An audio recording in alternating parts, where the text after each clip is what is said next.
On Tuesday, April 19th, 6:03. Take a roll call. Okay. Bill Marin? Kyle Oberketter? Here.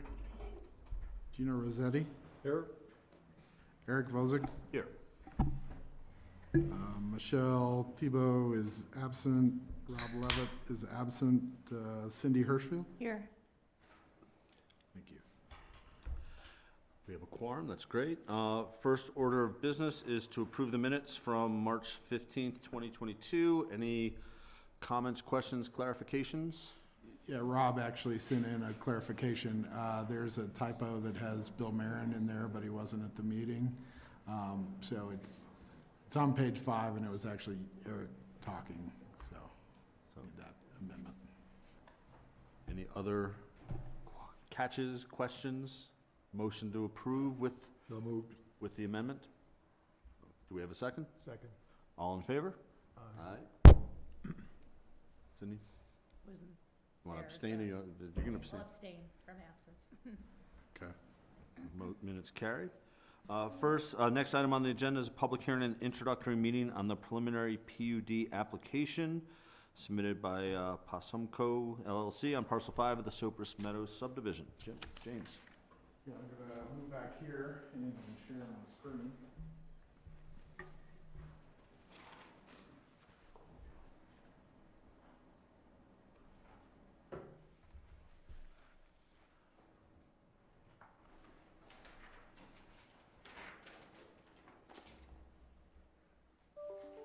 Okay, this is a public hearing on an application submitted by Possumco LLC, requesting preliminary PUD and preliminary subdivision to construct 155 dwelling units on Parcel 5 of the Sopris Meadows Subdivision PUD. This evening, staff would recommend treating this as an introduction meeting to the proposal as well as discussion items that are in your packet.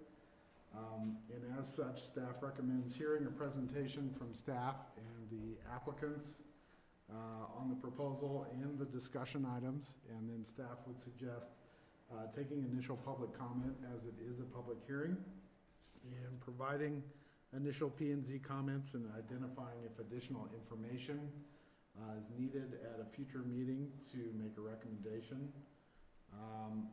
So to begin with a description of the proposal, the property subject to the application is Parcel 5 of Sopris Meadows Subdivision PUD.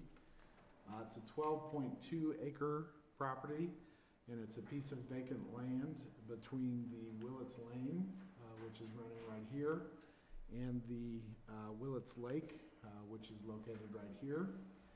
And it's also between the Basalt Industrial Park to the south and the Park Modern development, which is located right here to the north. This is the subject parcel in here.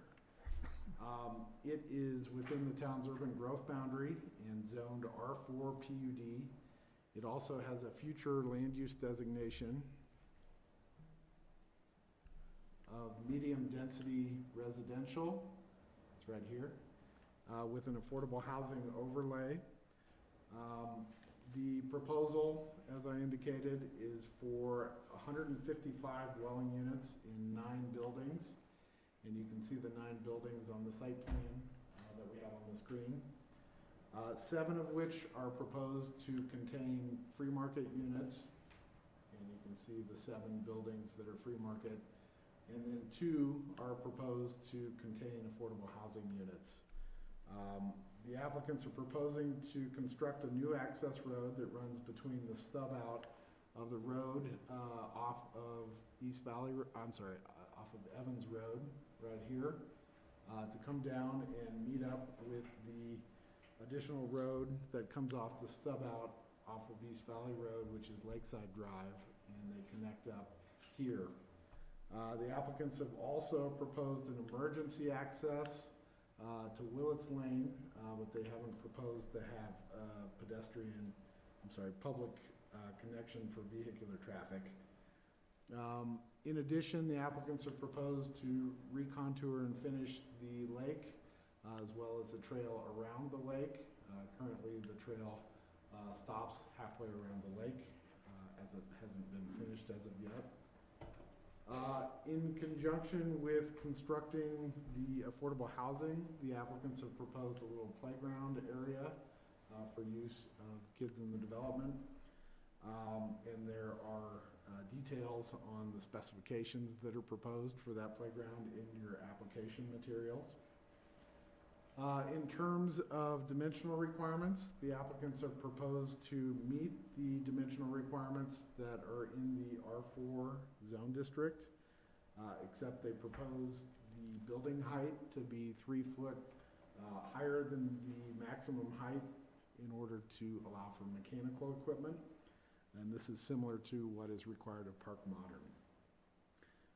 Regarding amenities in the project, on the Possum Lane parking, this is Possum Lane, the applicants are proposing to provide 2 public car charging stations. They are also proposing to provide conduit to the parking for each of the free market buildings for the potential for future electric car charging in those garages under each of the buildings. In addition, they're proposing to provide conduit on the north side of the affordable housing parking located right here for the potential for future car charging as well. In terms of the phasing of the proposal, they're proposing a 10-year build-out similar to Park Modern, and they're proposing to finish off the lake within 5 years of approval, including the trail. They've indicated that they would like to construct 1 to 2 buildings per year, similar to Park Modern, with the first affordable housing building coming before the 3rd free market building, and the second affordable housing building coming before the 5th free market building. With regards to the process, the sketch plan was approved pursuant to resolution number 40 of 2021, which is in your packet. This is the preliminary plan review phase, which requires the P&Z to make a recommendation to the council. If the applicant received preliminary plan approval, it would have to go through one more round of review with the P&Z and town council at the final plan review. In terms of reviewing the application, staff has identified a series of discussion items that are in your packet, and we also have them on the screen. The first one is consistency with the master plan. As was identified in the master plan, this is identified as medium density residential with an affordable housing overlay, and it's within the town's urban growth boundary. The master plan contains a density range of up to 155 dwelling units for the property, and at the sketch plan level, staff went over the history of the density range that's in the master plan, but I'll briefly recap that. Essentially, in 2003, in reviewing an application on the site for 176 units, the council felt that density range of 155 at that point was more appropriate for the site. The 155 units is based on the R4 zoning density requirements. And so the 155 units was incorporated into the 2007 master plan and then carried over in the 2020 Basalt master plan. And the 155 units was programmed into the CDOT access permits at the time for Sopris, Meadows, and Willits.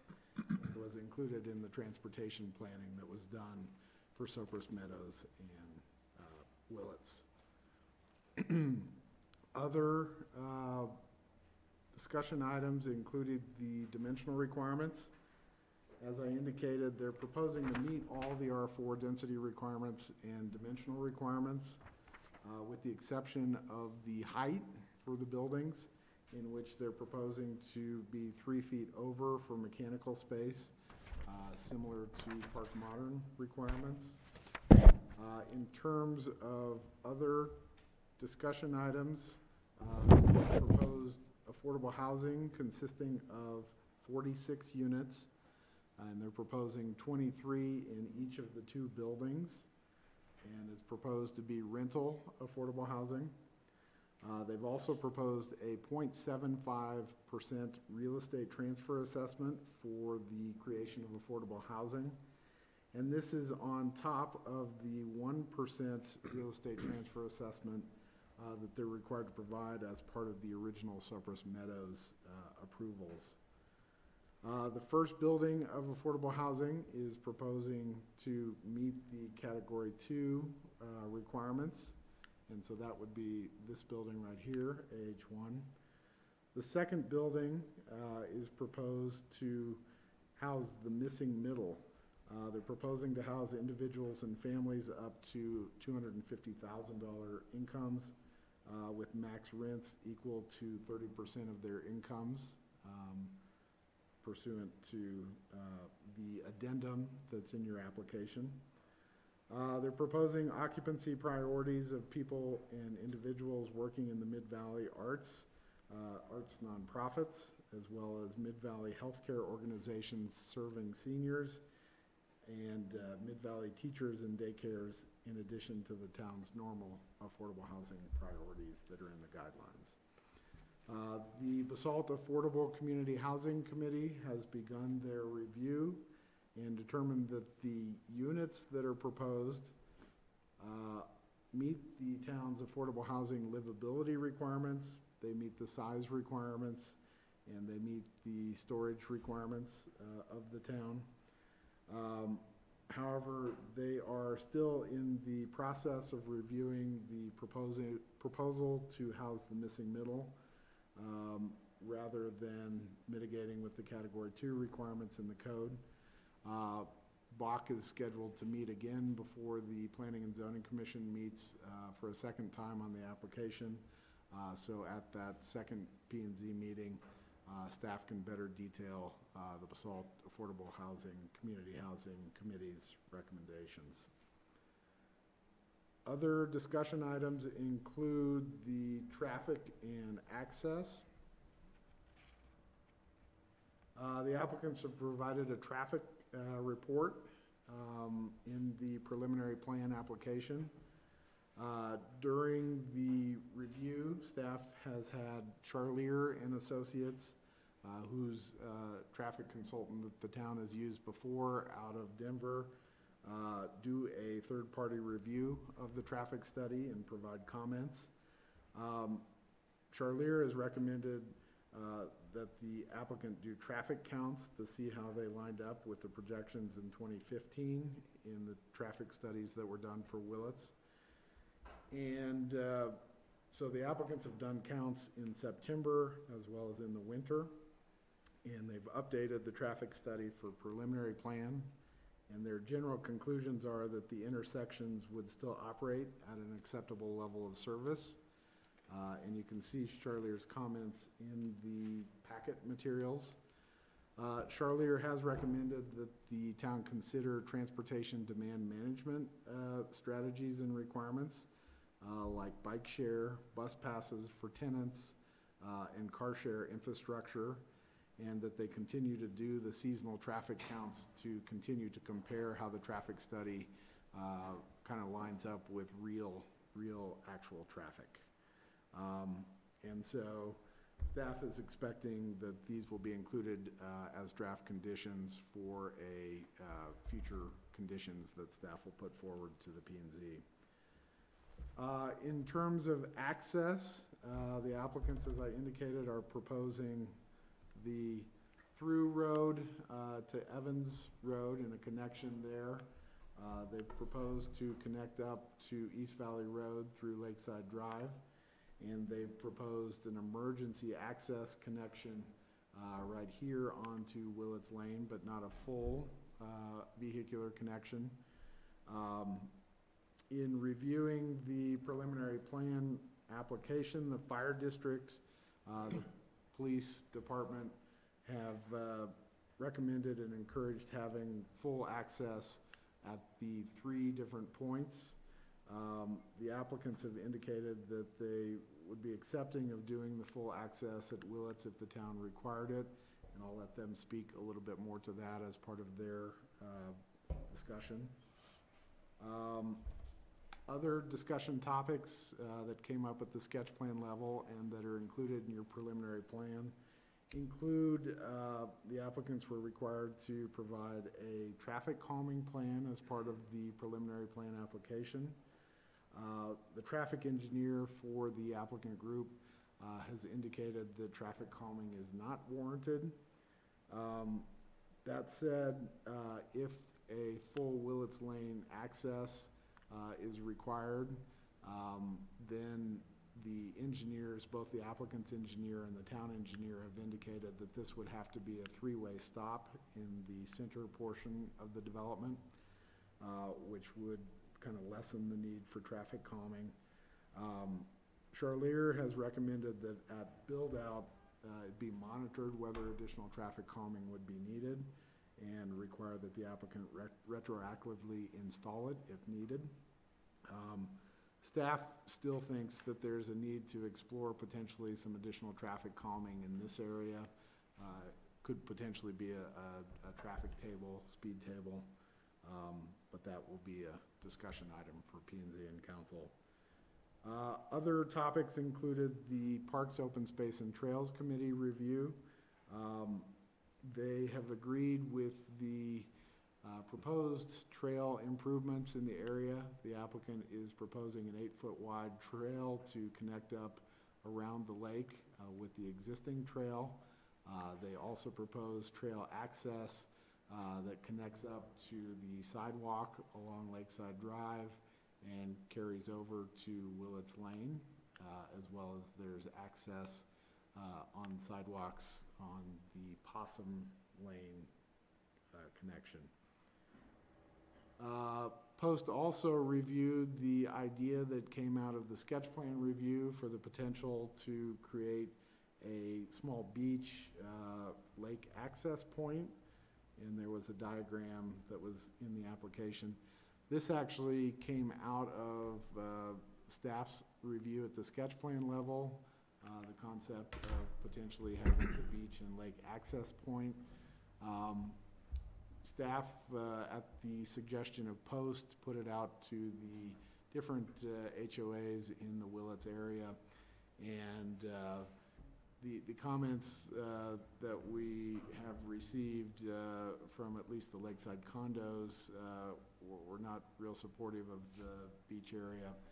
And the Parks, Open Space and Trails Committee in their review actually recommend against having the beach and the lake access point. They felt that it just kind of brought too much kind of public to this area and put too many demands on the area. So that's a discussion item for P&Z and council. And other topics for consideration include green building. The applicants are required to meet the town's sustainable building regulations, and staff would suggest that you will likely see a requirement in the draft conditions that they do so. They would also be required to meet the wildfire mitigation ordinance that was adopted by the town last year in terms of building materials. And as I noted, they've proposed to provide conduit for future car charging in the free market residential buildings, as well as to set it up for the affordable housing. Other topics include the phasing and vested rights proposal. As I indicated, they're proposing to provide a 10-year build-out, and they're proposing to finish the lake in 5 years. At the sketch plan level, the Planning and Zoning Commission had some discussion about the build-out timing. It was generally suggested that P&Z was supportive of something between the town's regular 3 years of vested rights and the 10 years. Staff would suggest that we'll bring back some options for P&Z to consider at the next P&Z meeting on vesting and phasing. So this evening, staff would once again recommend treating this as an introductory meeting to the proposal and the discussion items. And then staff would suggest taking public comment as it is a public hearing, and providing any initial comments you have as the P&Z, and identifying additional information that you might need at a future meeting to make a recommendation on the preliminary plan application. With that, we do have the applicants here with us this evening, so I'm going to stop sharing my screen and let David and Michael Lipkin. David Warner is with us online. We've got Michael Lipkin here and Jeff Orsolak. So I'll get out of there. Also, J. Ray Barlow, who for 28 years has been both an architect with our firm, but runs all of our construction and construction management, so the keyest person of our team.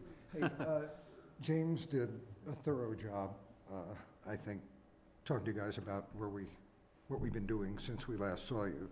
And I think all of you were in the room when we went through this presentation, so, and there's some public here to speak, and I'm sure you guys are gonna have a lot of questions, so I don't want to spend too much time reiterating what James has said, but feel free to interrupt me at any point, discuss anything.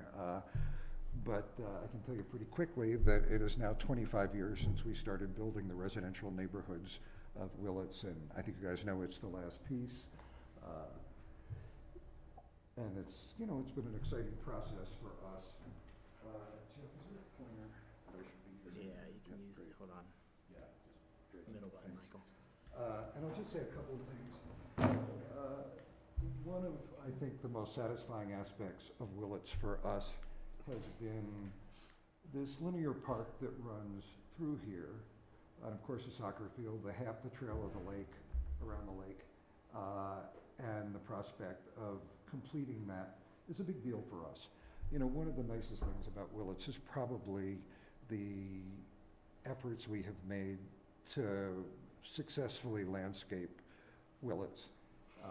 And that gets us back to the lake. That water is owned by the Metro District, and that's where our water rights ended up. But one of the things, decision we made early on that turned out to be one of the better ones, was to negotiate a water tap for every single family house, as well as adequate water throughout Willits, so we had our own source of water, and we could go, you know, after a pretty robust landscape plan. And certainly that's turned out to be an incredibly satisfying part of what it's like to live in Willits. And the other part of our concept was that everybody would be within 2 blocks of this linear park that's got playgrounds and activities, and you all know what's there. But it's just been satisfying to see that. You know that this is what we're talking about right over here, which also allows us to finish this edge of the lake. And that's a big deal, and I don't know if you guys drive by there, but there's about 100,000 yards of piles of fill, et cetera, that we have been collecting here to be able to recontour this lake into what was originally agreed to, and having a safer slope into the lake. So we're prepared to do that. Jeff, let's go on to the next slide. Those are those piles of dirt. I think you all understand this overhead shot of what we're looking at here. So I won't dwell on that. This is just a shot of the linear park, and this is, I think, about a 7-year-old picture, but it just keeps growing and it just keeps getting better. When we started, the site was dead flat with, you know, pretty much weeds on the entire site, some cottonwood trees along a couple of historic irrigation ditches, but we have transformed the place. And I'm saying this just because that's our intent of what we're going to do with this last parcel. We're going to sort of continue what it is we've been doing with some satisfaction, you know, great deal of satisfaction. I'm going to show you some images of Park Modern for a couple of reasons. There's a lot of things that have been successful about this, none more than parking all the cars under the building so we're not looking out on cars, and having a pretty robust landscape, and really making an investment in that. So let's just go through a few of these, because they say as much about what we're going to do as the renderings I'm going to show you of our buildings, because so much of it is about the space between the buildings here as much as it is about the buildings. Besides being, you know, a great choice to put the parking below the buildings, but it has also been proven to be a great choice to put a flat roof on these things and be able to put collectors on every building, which is something we'll continue to do. These buildings are sunk half around, which means the ground floor units don't feel like they're at the sidewalk level or at the parking level or anything else. They sit above that, but that also lets us get the parking underneath the building. So I think you guys know what this looks like. James pointed out that we've got 7 buildings here. The spacing is comparable to Park Modern. It's never less than Park Modern. And the distance between them are pretty much like Park Modern, and the density is the same, which is, of course, a good bit lower than the Willits townhouses over here or the Lakeside townhouses. Of the multifamily, this last parcel will end up being the least dense of all. And so this is some shots we have of the buildings. They're similar boxes because that works for us from a parking below and organizing the buildings as efficiently as we can and leaving as much space between the buildings as we can. But we are changing the materials on the upper level and the lower level, and you'll see in certain places we're popping up the materials on the lower level to break up the upper floor a bit more. We're using a different window system than we'd used before. We'll have different colored mullions than before. So it should read as something that's both belongs in the same neighborhood, but doesn't, have its own character. What else we got, Jeff? Here's something looking back at them from the lakeside, and we think they're gonna sit in the landscape, not like they do in our drawings, but very much like the buildings in Park Modern look like they belong there. Let's see. And that's just one last shot of that. I want to talk about the affordable housing for a few minutes. I think James mentioned that we are now proposing that the second building will be more of a resident-occupied middle-class housing. I think 2 things sent us in that direction since we last saw you. We started studying the existing affordable housing in Basalt. There are over 220 units, and more than 50% of them are occupied by people working in Aspen, and obviously supported by the Basalt taxpayers. And that seems to be working down here. I'm not sure anything works in Aspen anymore, given the demand is as extraordinary as it is. But having lived in Aspen for 40 years, the saddest thing I've seen happen is the entire middle class has been gutted. If you don't live in affordable housing, if you earn more than that amount or own something else, there's just no place for you in Aspen. Aspen's entire professional and nonprofit and arts community all lives in the Mid-Valley. But right now, a week ago, there were only 2 things available in the greater Basalt area under $1 million, and they weren't all that appealing. The lowest rent I saw for a 3-bedroom unit was $5,500, and maybe that was the only thing in that range under. There wasn't much under $10,000. We have gotten phone calls from Aspen employers looking to rent Willits townhouses to use for their employees. So my fear is that even our free market housing is going to start being absorbed by Aspen's endless workforce needs. So that led us to the conclusion that at least every bit as important as providing affordable housing is also trying to figure out what we're going to do to preserve the kind of community, the mix of the diversity, especially in income, that Basalt has. If we don't do something about it, it's gone. And there isn't that much future development left in Basalt, so it's time to start looking at some of these issues, and I don't think there's a greater one for the town of Basalt than middle-income housing, that we take that one very seriously. And that's our, Jeff, let's keep this moving. Here's the building, and I think you all got a good look at it. And we're doing 1, 2, and 3-bedroom units. And I want to say a couple things about that. We are at about 25% larger than the required unit size by your code. Can we look at some of the blow-up plans, Jeff? This is a 1-bedroom, but we just felt we needed that 25% extra to create the kind of housing we think people need and deserve. So we're at a larger size. Let's look at the 2-bedroom. These are plans we feel really great about, but we couldn't make them smaller than this and feel as good about them as we do. Let's look at the 3-bedroom unit. And I want to point out one thing about this 3-bedroom unit, which is again about 20. We have added this room back in here because we'd like families to end up in these. So we felt it needed not only a second living space, but it really needed a home office. I think so many people have learned about many of the positive aspects of working from home and remotely. But one of the big ones is, for a family, is having somebody at home to keep an eye on the kids after school. We've got daycare, childcare problems all up and down this valley and across this country. One of the solutions that is cost-effective and pretty desirable. My kids were raised, my wife worked from home, and it just changes the equation, so we thought that was an important thing to consider as the world around us is changing. Jeff, what else we got here? So here are the affordable housing buildings. We are using the same materials as the free market, and we are using pretty much the same kinds of windows, and we're trying to make it a first-class part of this community and not a leftover idea about how to take care of people. So really something we can be as proud of as we have been the other parts of Willits. Anything else, Jeff? Yeah, just another picture of the affordable housing. You see some of the free market in the distance. We've created public spaces at both ends of the two buildings, as well as in the space between them. And we think it's going to be vital. As James said, we've provided some car share spaces, some electric spaces, as well as conduit, so as needed, we can pull the electrical as well for those cars. And maybe that's our last picture of the affordable housing, and that's our story, and we'd like to stick to it. Yeah. Thank you. Before we open up to the public, any questions from the council? Just a few. I applaud you. It's a very strong project.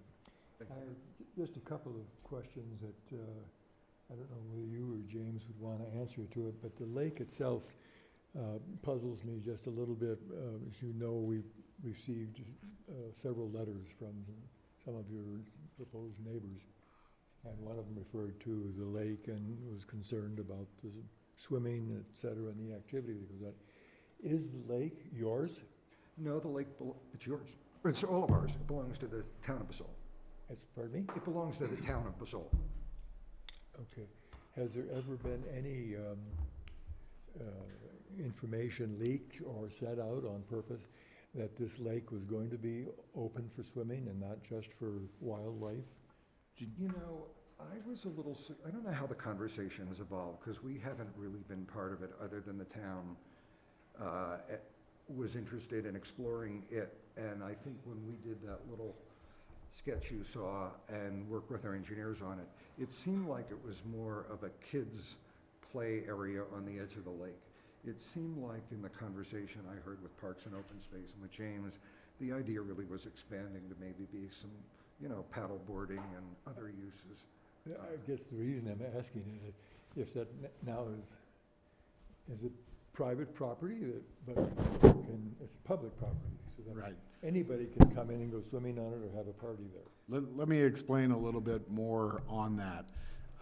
As Michael indicated, yes, as part of the sketch plan application, that was actually a staff idea to explore. And as part of the sketch plan review, the post committee asked the staff to reach out to the different HOAs in Willits to get an understanding of what their thoughts were. And so as part of that reach out, we did get some comments back from the Lakeside condos. There's two developments there, Lakeside townhomes and Lakeside condos, that we're not real interested in having the beach, and we're concerned about issues related to trash, issues related to wildlife, and impacts of having the beach in the entry point. And so the Parks, Open Space, and Trails Committee, as part of their preliminary plan review that happened before the P&Z meeting, have recommended not having or requiring the beach and not requiring an access point, because they felt that it would create impacts on the area that were not able to be, mitigated, potentially appropriately. The only other question, if I may, I've read through 80 of the 90 pages, and to me, I think that really the most important thing that's coming for this board is the access, which seems to have attracted a number of people that are concerned about it coming through onto the existing road, even though the inlet has been there a while. What is the negative if we were going down into the southwest corner and attaching, continuing that road onto the Willits Road? The negative from a staff perspective is you'd be providing more cars and kind of entering more cars crossing the Willits Trail that is heavily used by pedestrians. That said, the fire district and the police department have supported actually doing a full access and full connectivity there, just for emergency service purposes and kind of traffic distribution purposes. So that's, having the full access has actually been supported by emergency services and staff at this point. Okay, I'm not quite sure. I'm not trying to comment. I'm trying to ask questions just so that it has, because I would imagine that most of the traffic that might be concerned is the traffic coming eventually to get over to 82. Is that correct? So it's the same number of cars that would be going out the lane or going down to the southern route. And that doesn't present any more or less of a problem? Well, it could present more of a problem of cut through here, but in the review of the application, once the fire district and police department suggested having the full access at Willits Lane instead of just the emergency access, the developer's engineer and the town engineer have recommended having a three-way stop at this intersection right here in order to make it safe for traffic to go through there, and it also slows people down so that you don't have just kind of the raceway between Willits Lane and East Valley Road. Thank you. Thank you. Bill? Well, one of my questions got answered already, but I would like to ask the applicant, what is their calculation of the type A and type B units required for the affordable housing building? I'm sorry, I don't hear that Type well. A and type B units for the affordable housing. You're talking HANSI 117, Yeah. Bill? Getting deep into the weeds. Yeah, we'll meet, the requirements are basically you do one per building. One per building? Yep.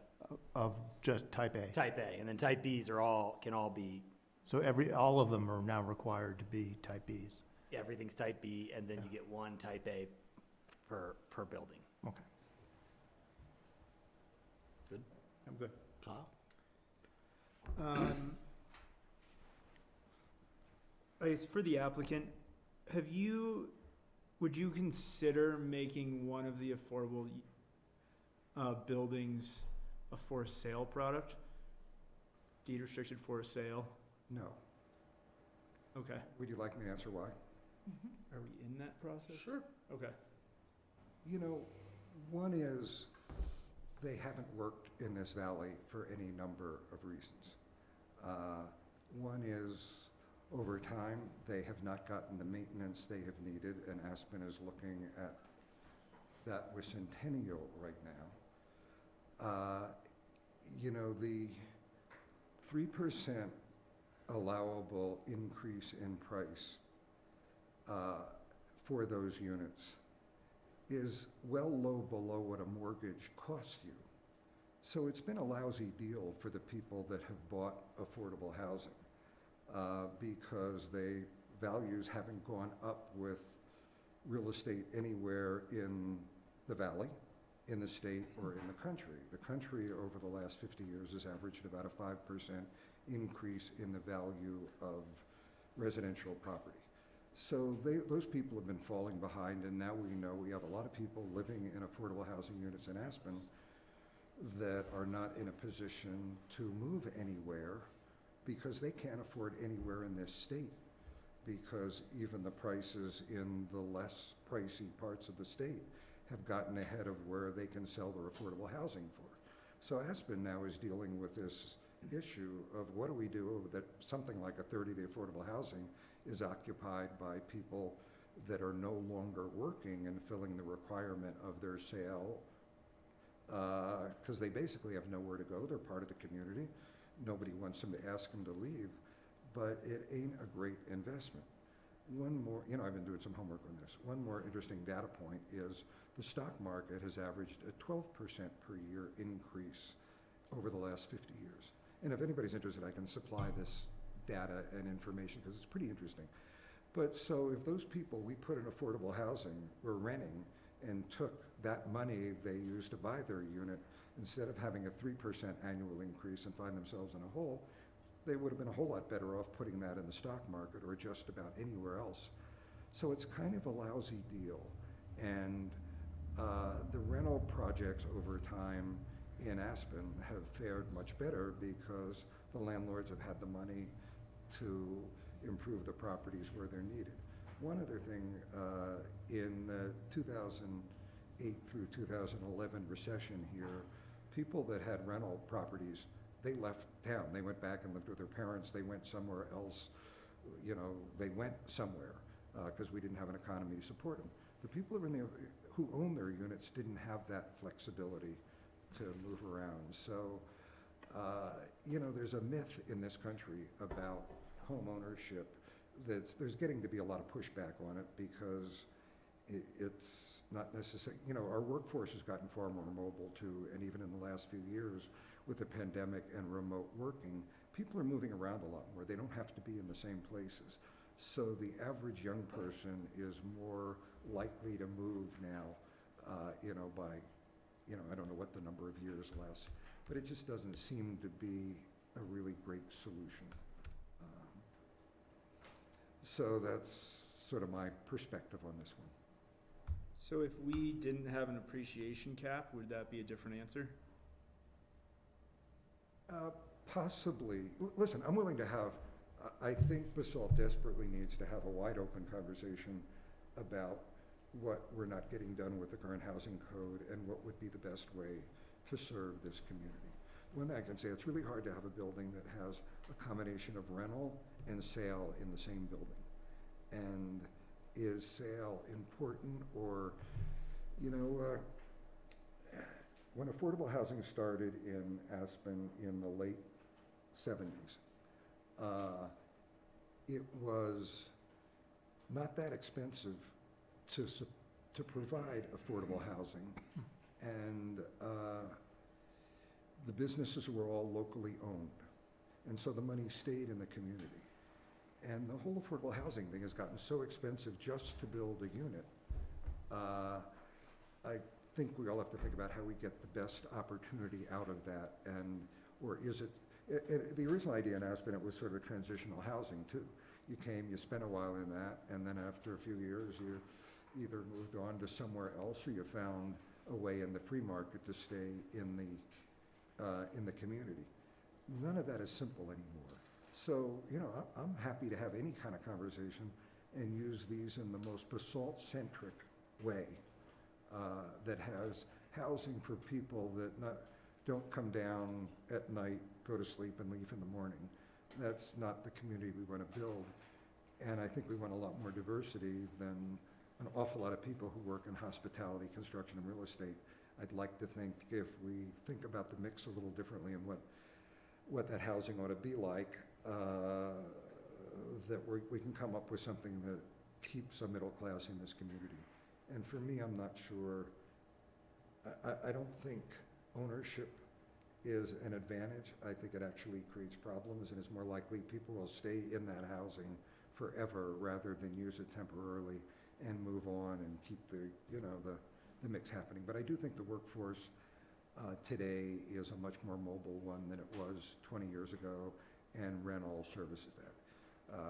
anecdotally, whether it matters much, in Europe, there's never been the fascination with homeownership than we have.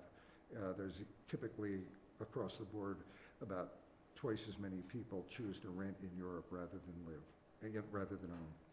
And I can't 100% tell you why Europe has evolved that way, but there's some real myth to the homeownership being a plus for people. Loss of mobility, expensive, not the best investment people ought to be making. So with what you guys are proposing, if someone's making $250,000, you could charge up to $75,000 a year. So $6,250,000 a month. Yep. Which is quite a large mortgage payment. But by 30, whether it's large or not, the standard in this country at the bottom end is people pay 30% of their income on housing. It gets to be higher than that, right? But certainly whatever we charge will only be what the market will bear. So today that wouldn't work. But in 5 years or 10 years, we're having 8.5% inflation in this country right now. I don't know what the right number is, but I'm trying to have a number that a doctor who would like to move into our community can move here and we have something to offer them. A couple of school teachers, right now we've priced almost, if you've got to be at our cap, under our cap, you can't be 2 school teachers and do that. You can, there's a lot of things you can't. So I think a place to start thinking about it is a little bit, right now this community has a really nice mix of people that own businesses, people that own construction companies, doctors, lawyers, accountants, plenty of real estate brokers. But it's a really broad mix, and some of those people just plain make a lot of money, but not necessarily enough to buy something, a 2-bedroom for $1.3 million or whatever it is. So yeah, it does sound like a lot of money, but it is certainly what people afford, and pretty much the new 30% most places is 40% that you pay for housing. So, and then we are dealing with construction cost increases by the day. I mean, it's crazy. We've always been able to estimate our cost to get a job done. We just can't do that anymore. We're hitting increases that I don't even know how to talk about numbers. I can talk about principles. I guess I appreciate all that. I still think for that class that you are describing, homeownership is still something that you want because it allows them to be in the community longer. I understand that prices are extreme right now and you're going to lose a lot of money if you're forced to sell these. I guess my proposal would be is how do we use that RETA then that you're proposing to potentially pay you back over a certain period of time if you have to sell those units at a deed restricted price. And it's something, I guess, I don't know if it's something we propose or if you guys have that proposition, but I do believe that one building should have some type of for sale product for that type of class. Yeah. So, Listen, for me, it's not about money. We can talk about that as a separate conversation. Let's talk about what's the right thing to do, and then talk about whether those rents should escalate up to $250, whether they should just be at that, because there are plenty of people that can't move to this community today. Like, there are brilliant doctors over there at Stedman. I'd like some of those people, in our town and committed to being in our town. One of the things about the middle class that we learned in Aspen, by the way, is the people that get really involved in things like the Aspen Education Foundation or the school board or the nonprofits, they tend to be people earning pretty good money that can afford the time to devote to these things. And, we just gotta find ways to have all those people in our community. And they can afford to pay 30%. And I don't want to come up with a cap that leaves a lot of the people that have made Basalt a great place to live, not be able to come to this community. I'd rather the refresh opportunity with rental and the certainty that Basalt isn't going to find themselves where Aspen is now, inheriting buildings that have not been properly maintained, because when you have a lot of different people living in a building and you need to do improvements, well, everybody's got to be able to afford enough money to do those improvements, or how does that work? And that's what happened with Centennial. They've been talking about putting new roofs on that for 20 years and doing something about the formaldehyde, in the construction materials. And some people simply bought in there that simply can't afford to pay their share, so everybody's looking to Aspen for this $7 to $10 million for new roofs on the blue roof. I hear what you're saying, and I'll also say it's not a good deal unless there's open-ended appreciation, and I don't think that serves you need some kind of controls on this, or it'll just turn into free market housing. There have to be some caps. Okay, so you kind of just got to it there. If there was a higher cap on the appreciation, it may be something that makes it Yeah, more but feasible. we don't know what that cap should be. And, listen, people in Aspen that came up with 3%. We'll match the smart S&P 500 and just say, like, there you go. I mean, there's options there that could be creative. Sure, yeah, listen, I think there are, I ain't the expert though, on what those, Mike Kordowski, if I'm getting his name right, is a tremendous resource because he's thought about this stuff more than anybody, and he's on your Bach board. And, a lot of these conversations sound simple, and the devil ends up being in the details. And, we can throw around these conversations at the level we're talking about them, and I can't take it to the next level of what and where there are standards, like you're saying. So maybe a cap that appreciates based on the CPI isn't a bad way to deal with rental caps. But I think the loss of control the town would have going to a sale product, I'm not sure when you get to the end of the day looking at the details, are going to make sense. But the other problem, by the way, that typically happens with for sale products is the so-called developer is subject to being sued for any reason by anyone during the course of that process. And I don't know if it's still going on as much as it was, but a while ago, there were groups that came in and would basically get a homeowners group together and say, listen, I saw there's a little leak over here, and you guys should just sue the developer and just shake him down for some money and see if we can get out of him. And that became, I'm sure you're a little skeptical when I'm saying this, but talk to the town attorney and he will tell you about how much additional risk we need to take on to do that, and how much insurance we need to spend to protect ourselves from that. The only lawsuit, Jeff has worked with me for 22 years, Jerry, for 28. The only lawsuit we ever got into was filed on by a fancy condominium association up in Aspen on the last day of a 7-day period for some trumped up charges that turned out to be, no maintenance. We got dragged through this process. We had to pay lawyers and write a check for $25,000. We absolutely did nothing wrong, and it was some out-of-town lawyer that got this group to try to shake us down because it was Aspen. They figured this was a good target. So I don't know. I mean, I know that sounds ridiculous, but these are some of the real considerations. And I'd encourage you to talk to the town attorney just so you understand that liability issue, both from the town standpoint of getting stuck with a product that has problems, or our standpoint when we build it. So, but certainly I think we all grew up with the idea that homeownership was the best thing you could do, and it ain't looking so good these days. Not to interrupt this, Gino, you wanted to add a question in regards to this? Yeah. Go ahead. Really for James more than anything. I don't like to wordsmith you, but I'm just curious about your paragraph on the PUD compliance it's page 3. Okay. To refer to the application building height of 39 feet to the highest point, and that exceeds the zoning district of 35 feet. And then later in the paragraph, you simply say the maximum building height provision proposed in the design guidelines are consistent with the building height of Park Modern. So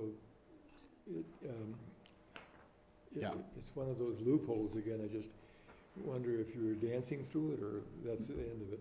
No, Park Modern was approved over the R4 height limit as well. 39? Yeah, well, it was, I think 39. The applicants have actually proposed 38, so 3 feet above the height limit of 35 I just didn't want it to slide through. for mechanical. Thank Yeah. you. You're welcome. Kyle, anything follow? I'm all set. Thank you. Cindy, sorry.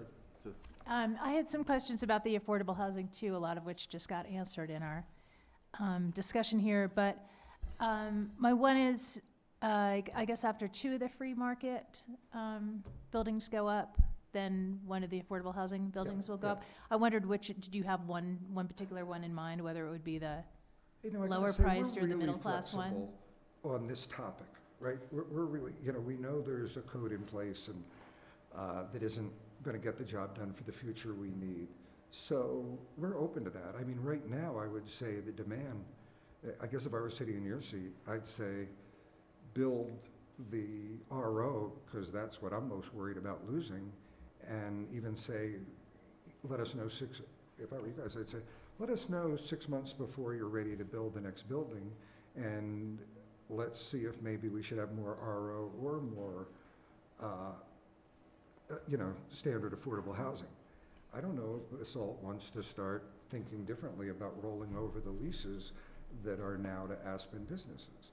And I hate to be on my soapbox about this, but you know, we are supporting Aspen businesses with Basalt tax dollars that allow, and none of them are locally owned. I mean, your efforts to house those people has taken Aspen off the hook, those businesses. But that money, you know, the Prada just pays their employees a little less because they don't have to pay them as much to live here.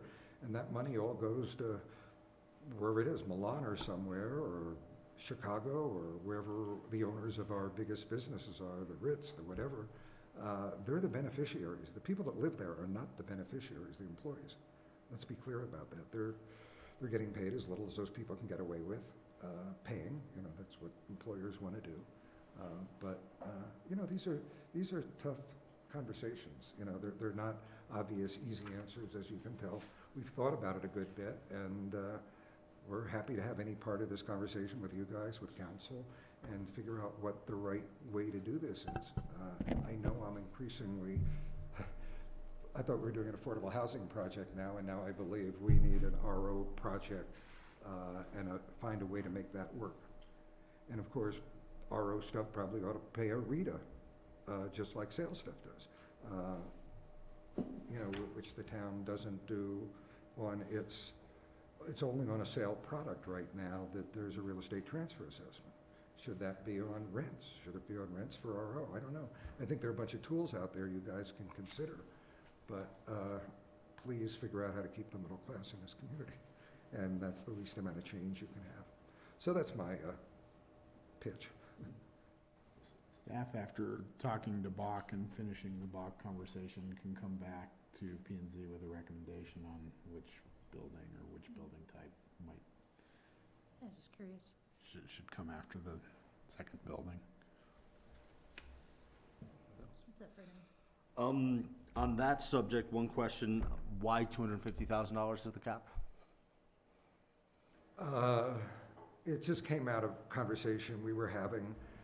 I will tell you, we had one proposal that was step 250, 350, and 450, and just sort of put it out there for a conversation with James a little bit. He felt that was just going to be a tough number for people to accept. But the reality of it is, if you're trying to address the current spread between, you know, this middle includes, you know, if you're a doctor and a lawyer, you're making $350,000 or $400,000. If you're going to live in this valley and afford to go out to the restaurants in Basalt and so even support this economy, you better be, you know, that's the cost, you know. I mean, would you have flexibility? I mean, as a teacher, you know, knowing an average salary in the valley, you know, 65,000, you have 2 teachers at 130, it's not 250. Yeah, but that's teachers, and we're under, and I've got to say, you know, I'd make an argument that maybe the best paid people in our community ought to be our teachers. So let's make sure, at least with housing, we're taking good care of them. Thank you. A couple separate questions then. I don't know if this is for you, for James, a comment. Instead of if we're doing a 3-way stop, could it be a traffic circle instead of a stop sign, 3-way stop? It could be, we haven't explored that. I know it's kind of, sounds like it's kind of a moving target. Would having access through now to Willets Lane, would that impact the parking by the affordable housing, or No, it's surprising, and Jeff will correct me if I'm wrong. It's not really different than Willits Town Center, the relationship of the parking to the buildings. Actually, can we go back to that image of the affordable housing again, up against the parking? Sorry, takes a few here.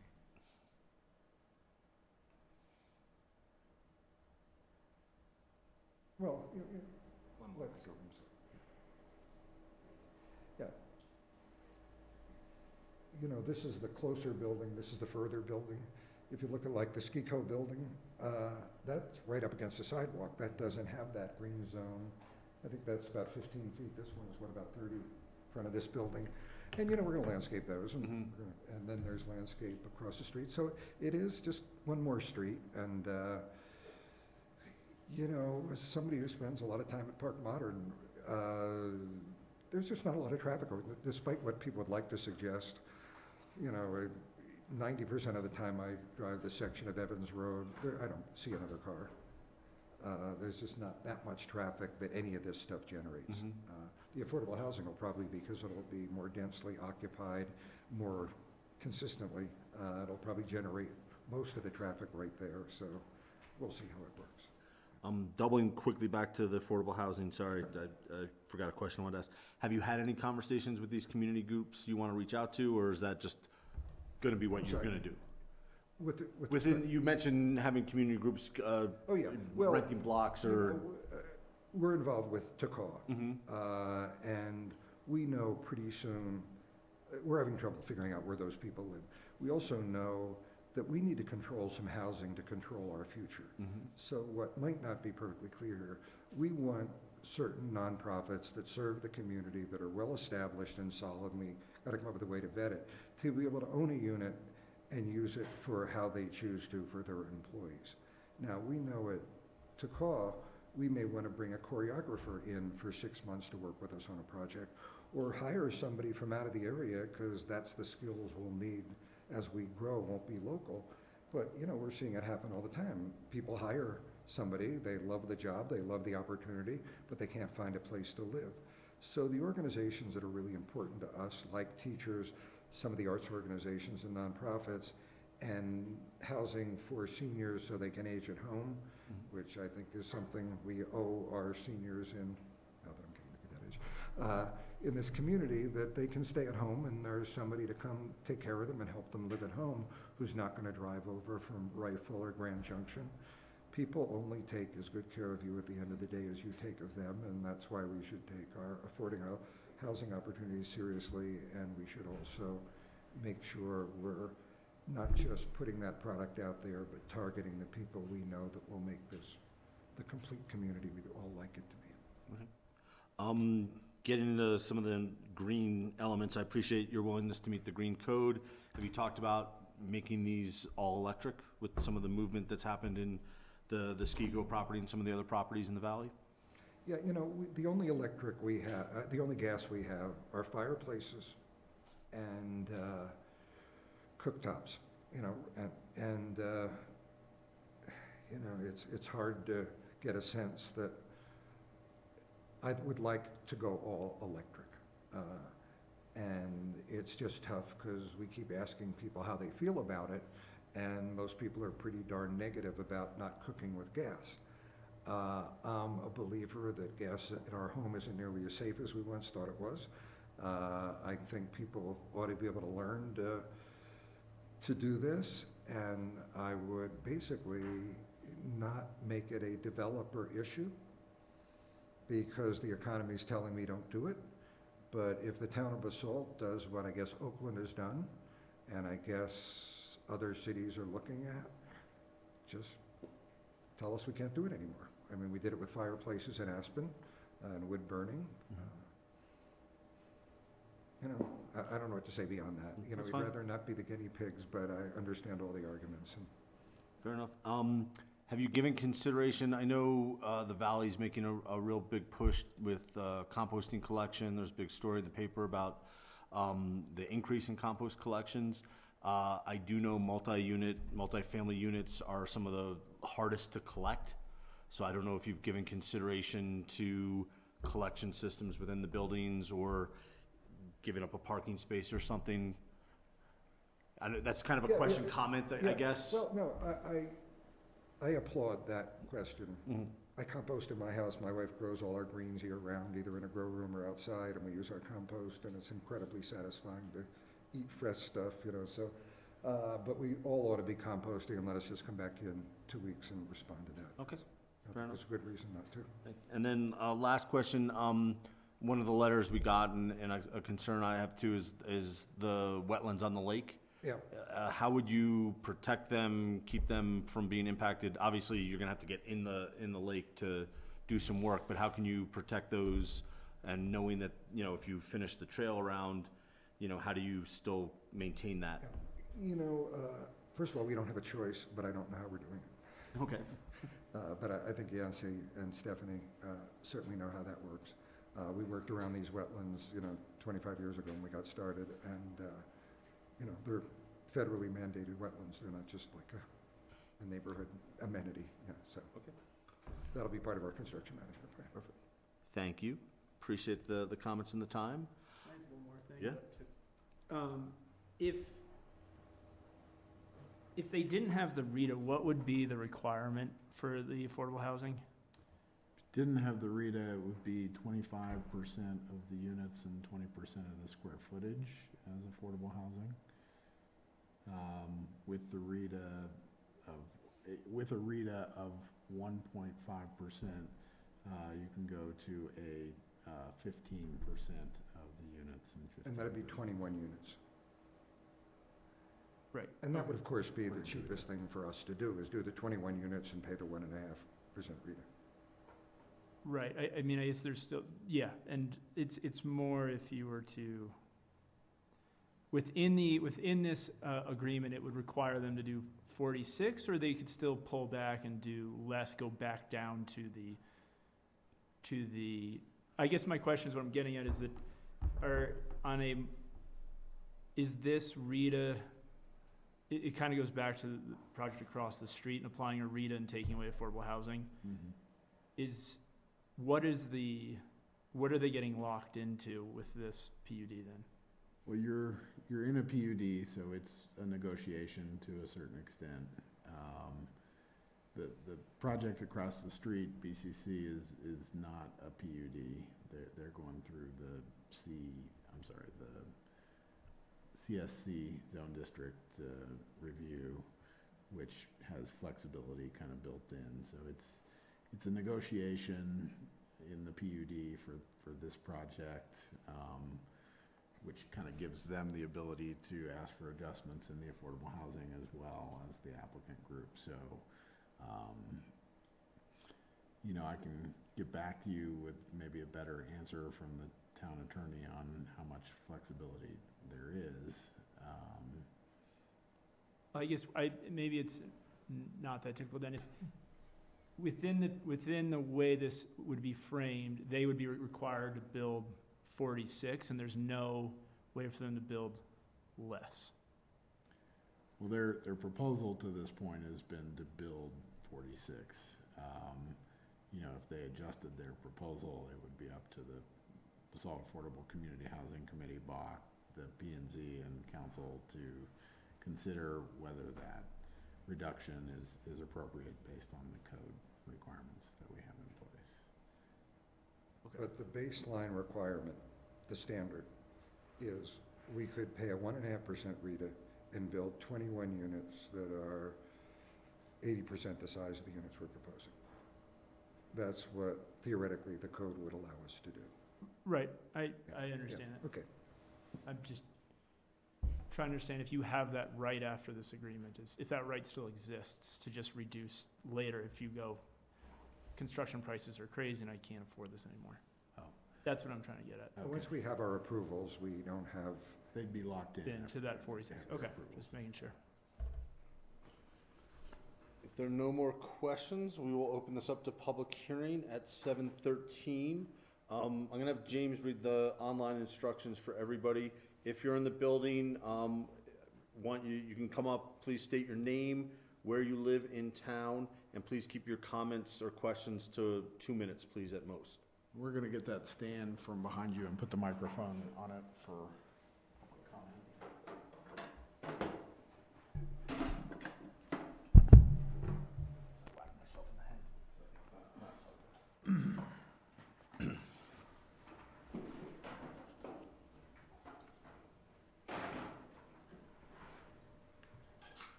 James, I can see online, we already have someone raising their hand.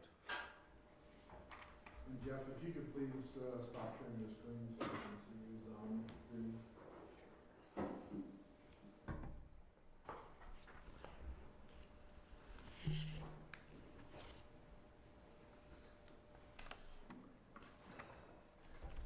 So for everybody on the Zoom call or in TV land, the webinar instructions are on the Zoom access that's in the packet, on the second page of the packet.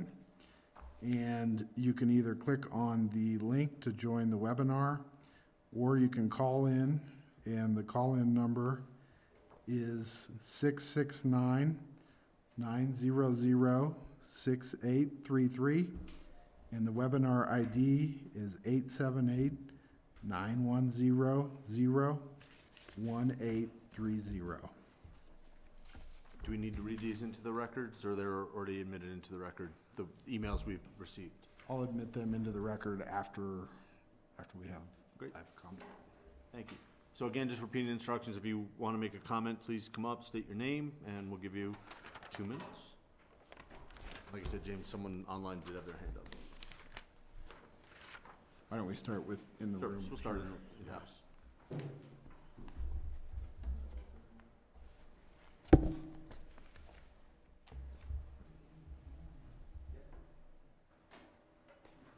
Thank you.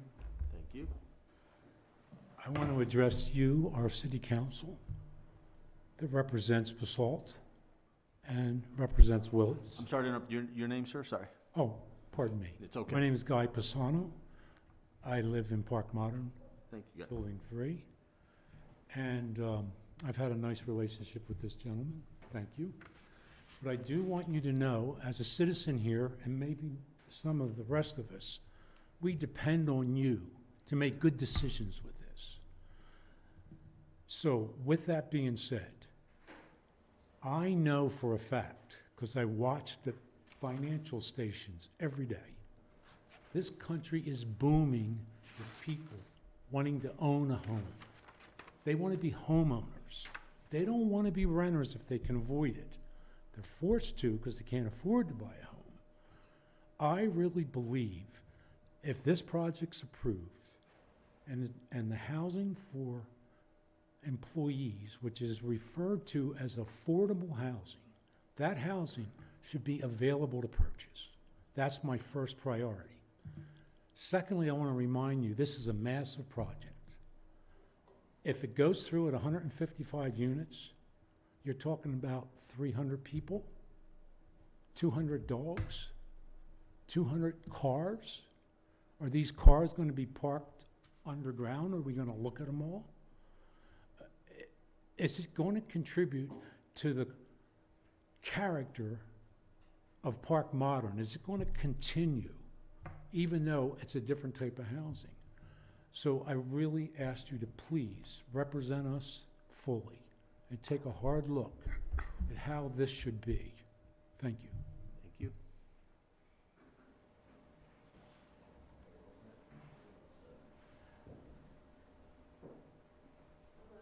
Hello. My name's Karen Sheriff, and my husband and I own a Willits townhouse, which is closest to Evans Road. And my objection is along the same lines as the last speaker, Guy, that I'm really, really upset with traffic. All these cars that are going to be having access from Evans Road that is going to shoot right through the Park Modern residents. It's going to be a nightmare. People speeding. We already have people driving really fast on Evans Road. And And I really, really love the area, but I could see it being really disruptive and damaging to our whole community of people that stroll along Evans with their kids in tow, their dogs behind a stroller with a family. It's really a lovely neighborhood, and it's quiet. And I'm really afraid of what this development's gonna do for the area that I live in. So if anything can be changed, I would really go for eliminating the Evans Road access. And the second thing that I'm really objecting to is the fact that I don't know anyone that wouldn't want to own a property or an apartment or a condo. I live in Willits Townhomes, and my neighbors, there was a whole row of townhouses where every single unit, the renters had to leave because someone owns like 5 units, and they raised the rent so high that they all had to relocate. So even though you're talking about renters leaving and going and finding work elsewhere, and you think that that's a great thing, I've got kids that I don't know how they're gonna afford to buy anything and live here near us. So it's not a panacea to be a renter, hardly. So if you can consider RO, I think that's something that you really ought to reconsider. So, thank you. Thank you.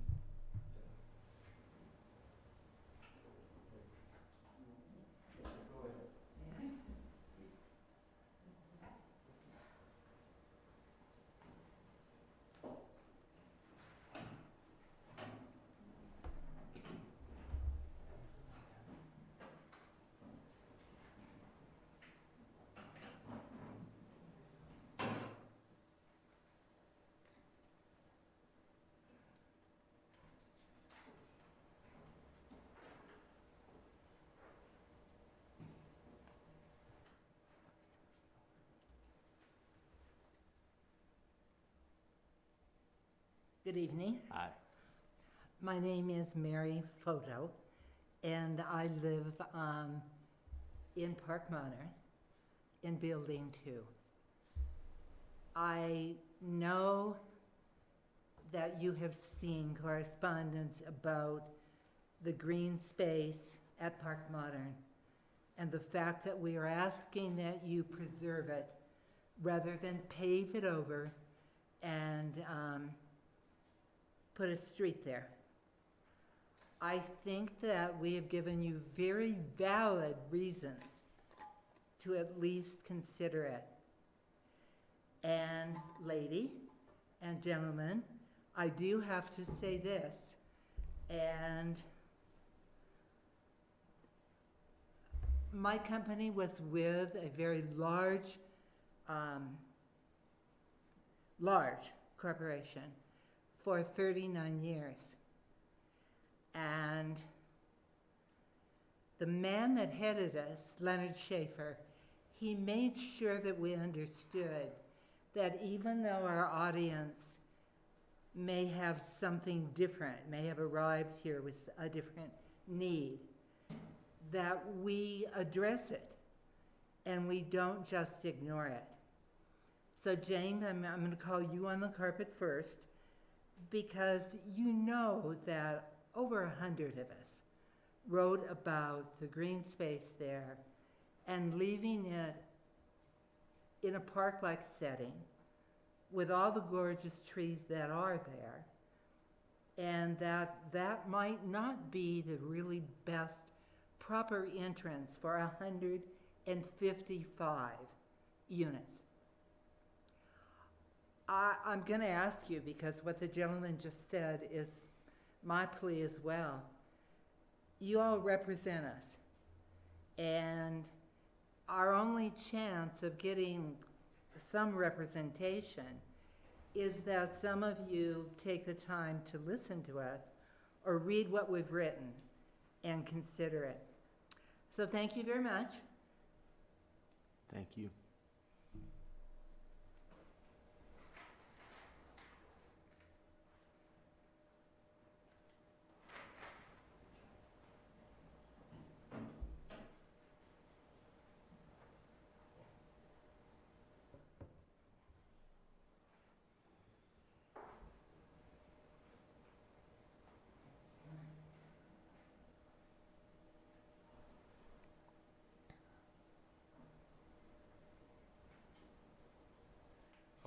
My name is Jed Goodwin.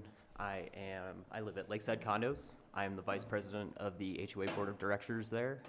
I have also lived in this valley 38 years of my life. Grew up here in Basalt, graduated Basalt in '02. I think I have a lot of special interest in this community, and I always look for what is best for what's going on around, and that's why I joined my HOA board. I am also a licensed real estate broker for Coldwell Banker Mason & Morse. I do know the value of home ownership, and what you said was false, in my opinion, about home ownership. It is actually one of the best assets you can have in your life, especially in a valley like this one. And I know that if it is, affordable housing or it's deed restricted, yeah, but still, like, if you're paying rent as opposed to paying towards your mortgage, huge difference in where you're putting your money. You're either giving your money away to somebody else or you're putting it back into your principal. So that got me a little fired up because I don't think you were correct about that. Secondly, as the HOA Board of Directors representative here right now, I do want to say that traffic is an issue that we're considering at the Lakeside Condos. To have all of the affordable housing come right past our condos every day, we're talking people going fast, and I hope we can have some speed mitigation going on there. We have people who have their kids play out there, kids that play basketball out in our parking lots and stuff like that, and we do have people who have their dogs out. So we are concerned about the traffic going through, and I hope you guys can consider having that access point opened up to Willets Lane, because that will alleviate access or traffic going by us. So I hope that can be a consideration for you guys. Lastly, for the HOA board, that we definitely, James, I apologize, I did not know you were on that email that I responded to. I thought I was just speaking with the HOA board and our property manager, but did not feel great about the development of the lake. If we're gonna develop over there, develop it on your side. Don't put the beach on our side and make us have to deal with all the traffic and all the people and everybody trashing not only our property, but the Lakeside Townhomes property. Currently, nobody maintains that lake. Nobody maintains the overgrowth around the lake. Nobody maintains the trash that's in the lake. And I'm just curious to see if anybody would even maintain it if that happened when the public was opened up for having people over there. The chemicals going into the water of people's sunscreen, there is a protected wetland over there that would affect the habitability of the wildlife as well. So that's what I have to say about that right now. Thank you. Thank you.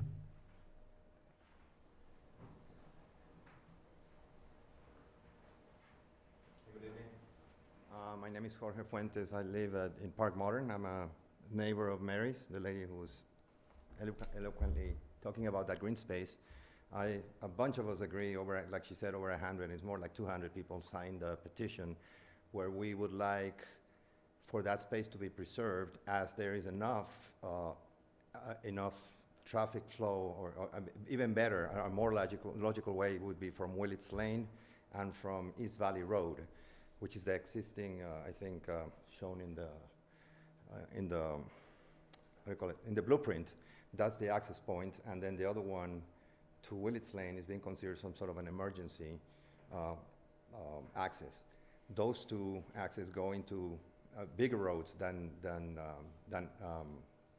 Evans Road. Evans Road, as other people said before, there's traffic, there's people walking dogs, there's people riding bicycles, there's kids, and there's really absolutely no logical, or, we don't see any justification for paving over that green space. It's basically, it's not, I know it's not a park, but it's a green space between the buildings. It's really nice. There's beautiful trees. People walk their dogs. They do yoga there, and there's absolutely no need. It would not detract in any way from that project. Access to those 150 units would be absolutely more logical, more efficient if it's done through those entrances to Willets Lane and to East Valley Road. So, I'm just here to, again, also, you guys represent us. You've seen all the objections. You've seen all the pictures. You've seen we've been here many, many times, and we continue to oppose that, and hopefully that green space will be saved and will be preserved.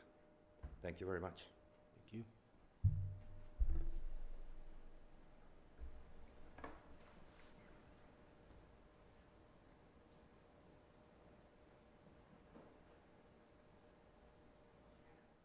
James, would you like to try our online?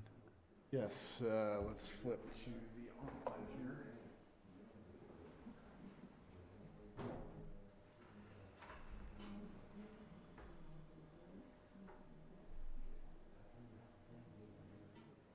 We have Gail Schwartz on the line. Gail, would you like to speak to the Planning and Zoning Commission? Certainly, I would. There's no video, I take it, huh? No. Okay, great. Well, so I can't be joining you this evening, but I happen to have the opportunity to listen, and also as a resident at Park Modern as well, but more importantly, as a 40-year advocate for affordable housing in this valley. And I really take exception, Michael and I have spoken about this issue many times. And hopefully we can agree to disagree, but the biggest ripoff to people working in this valley is called rental housing. When you have the opportunity to have people own their homes, we have data from all over this state, all over this community, this state, this nationally, about when someone owns a Habitat for Humanity home, what it does to a family, what it does to stabilize a workforce, what it does to stabilize a community.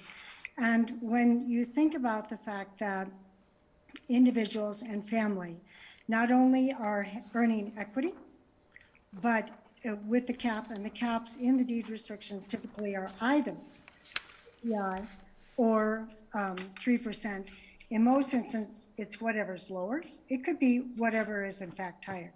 But I really feel that 155 units, question being, how many, what percentage of the Park Modern units are permanent residents?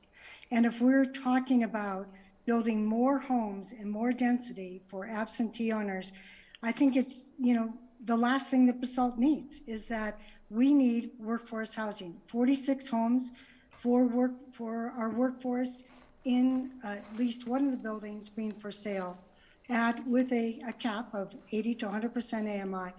That houses our workforce. This concept of doctors, $250,000 households. Right now, when you have, and we have the experience right here in our own town with respect to Basalt Vista, their mortgages are really span from anywhere from $1,500 to $2,000 a month. Well, that is either a third or a half of what people would be paying in rent. And that is predictable. That's forever, in perpetuity. Lastly, I'd just like to comment. At Basalt Vista, at the projects we're building, there's an HOA, there's a reserve study. There is money put aside every single month by those homeowners to maintain those buildings, to maintain their investment. It doesn't fall on the community. It is something that we should be very proud of, that we can create an ownership opportunity when starter homes in this community are $2 million. So it is time that we really take stock in having at least 30% of our affordable housing be ownership. And I'd like to ask Bach and the PNC and the council where that 30% is going to be. Lastly, one last comment. Sure. The Fields project with 137 units, their engineering study estimated 1,100 vehicle trips per day with 137 units. So question, when we look at the tree farm, adding in 155 units here, what is it going to do in terms of access and transportation to this area? And density is a concern for us. So I appreciate the time. I appreciate being able to, again, advocate for keeping our workforce, keeping our teachers, and putting them in affordable homes. Thank you very much.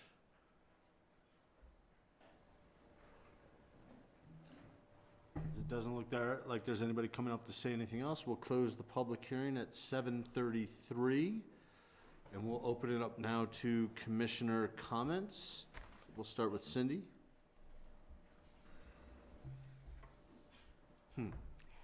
So I wonder if we could call up a map of the area and kind of you know, a number of the letter writers have proposed some specific scenarios, and I'd like to be able to visualize that, of how that would work and get a little bit understanding of the traffic situation. Let me share my screen here just a quick second.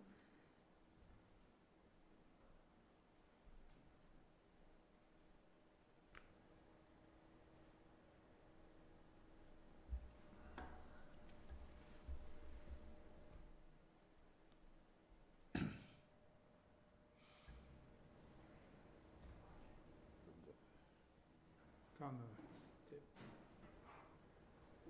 So, So I guess first I'd like to ask if the Possum Way or Possum Lane Street was not built, how would you access these Park Modern units? if you didn't have the Evans Road connection, you would come off of East Valley Road, or you would come off of Willets Lane in this location. But then how would you get to the ones in the back?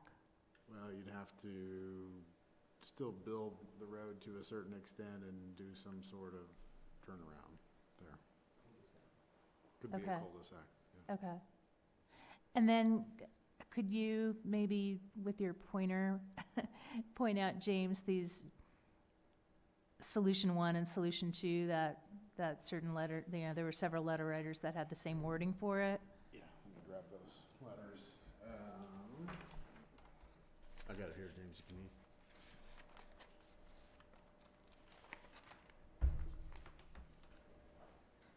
So solution 1 in the letters include doing a full access onto Willets Lane and still having the other 2 access points, so you have 3 full access points into the development. Solution 2. Hold on a sec, James, on that, what's the word they say, add an additional 3rd exit at the southeast end of parcel 5, where would that be? Because Willets Lane currently, as it's proposed, would only be emergency. So they're saying that would be a full Yeah. entry and exit point. So currently, Wait, as part of the proposal, this is an emergency access only. Okay, so that's parcel 5 right there? This is Oh, parcel yeah, the 5. whole thing is parcel 5, okay, got it. And then, so the solution 2 that they talk about in the letter is not to have the connection on Evans Road, and instead make that a pedestrian and cycling path connection, but still have the 2 access points for vehicular traffic on East Valley Road and Willets Lane. So I guess I'm a little confused, how would making that pedestrian cycling only cut down on traffic from Evans Road? Because you can't get to it. You can't exit onto Evans. It's, the people on Evans do not want that road to continue on to Evans and prefer the traffic to take Willets Lane. Well, it's lane to access, okay. Yep. I got it, thank you. Okay. And how many units are in the first phase, the built phase now of Park Modern, out of curiosity? 78, okay. And so this one would be minus the affordable housing. How many units would this be of just Park Modern? Yeah, the truth is, we are looking at 12-unit buildings and about 84 units. Okay, so it'd be somewhat similar. Line zoning allows for up to 100. Okay. I think, Thank you. that's it for my questions at the moment. Comments, though? Any comments? Any Oh, comments? comments. No, I'm thinking about things. Todd? I mean, I appreciate you guys bringing a lot more affordable housing definitely to the project than what is requested or what is under the zoning code. I guess maybe a comment for us is to consider, if you're building for sale, you build for sale RO. It's not in the code and that's on us, so I think something for us to discuss. There's other jurisdictions that do it that way. It's a like kind affordable housing. But Yeah, that's it for comments right now. Okay. All right, I have a few. First off, the road to connect Lakeside Drive to Willits. I'm always in favor of those. It takes the heat off of other intersections. And it's like, Roaring Fork Drive and Riverside Drive. I still get questions to this day as to why that doesn't connect. And that happened before I got on P&Z, which was almost 30 years ago. So those type of connections that go like that are, it's a fly in an ointment for a town forever. Just a thought. Second one, I've already mentioned this to Jeff earlier before we started. Playground equipment, that stuff looks really cool. It really, really does, that compan playground equipment. It's designed in Denmark. And I guess the kids there don't necessarily actually get on those things, because if you look at the ones in Crown Mountain, there's a bunch of kids standing around them trying to figure out how to use them. But they look really great. They look like something, this is like winning a design award. But so you have to pick and choose. And the ones you have there, some of them are really good. That rotating thing, or that's kind of skewed rotating thing, that's almost impossible to use without like breaking a wrist. Anyway, enough said on that. Just pick that stuff carefully. Let's see, number 3 here, handicap units. I understand you guys are not bound by all codes that affordable housing people usually are, because your funding sources are internal. But I'd like to see the type A units. The type A units exceed what code requires. There's a lot more handicapped people around here than people generally know. You don't see them because it's almost impossible for them to move around here. But I've done affordable housing for 30 years now, and they almost all get filled. And I think that because of our place in this valley and the type of nonprofits that are here that are accessibility oriented, it would be a good thing to do. It's not something you have to do, but it would be a really nice thing to do. And also, the rules on type B units have been relaxed a little bit to make them easier to build, but less adaptable. So if you could throw some of the older type B units in there where you have a turnaround circle in the bathroom. So they're easier to adapt without having to demo walls and stuff.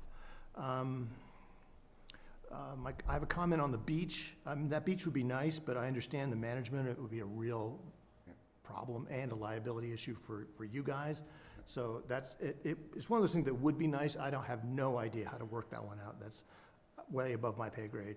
And lastly, I want to talk about ownership, because that's a thorny issue and it always has been. Again, it's in the town's interest to have ownership units, but I don't think we could really make developers do that, because builder's risk is just too much of an issue to get around, really. It shouldn't be a legal burden for someone who does affordable housing units to run that gauntlet of lawyers. So it's something for the town to solve, and it's actually too big for the town to solve alone. It's a statewide issue, really. So that's a discussion that's above all of our pay grades. That's what I got. Thank you. Gino? It's kind of unfortunate that the whole thing is mostly about the access on the roads. And no matter how you slice it, you're going to end up on Willits or you're going to end up on Evans Road. And so, short of not letting people drive in there, I don't know what the hell you're going to do about it, or what this commission can do about it. I think we just try to do the best we can. I'm looking at the 3 different solutions that was offered by, I'm not sure who it was, it doesn't matter. But the solution number 2 intrigued me the most, where you just cut the road off and make it a pedestrian and welfare. I think it's a hell of a good idea, it really is. But the problem is it hasn't solved the problem at all. Now you're just pushing the cars a little bit more to the southeast, or southwest rather, and more back down onto the other main street on the south. So little by little, that really didn't do an awful lot for me. In listening to and reading the suggestions that came in from people that care, and obviously from the people that were here speaking, they were speaking from their hearts and their knowledge. Several of these people are living in the same complex in postmodern there. And to me, driving through, and I've been an architect for almost 60 years, it's really an excellent project. And it shows you what this developer team can do. And I don't think they're gonna let garbage or trash or kids running or anything.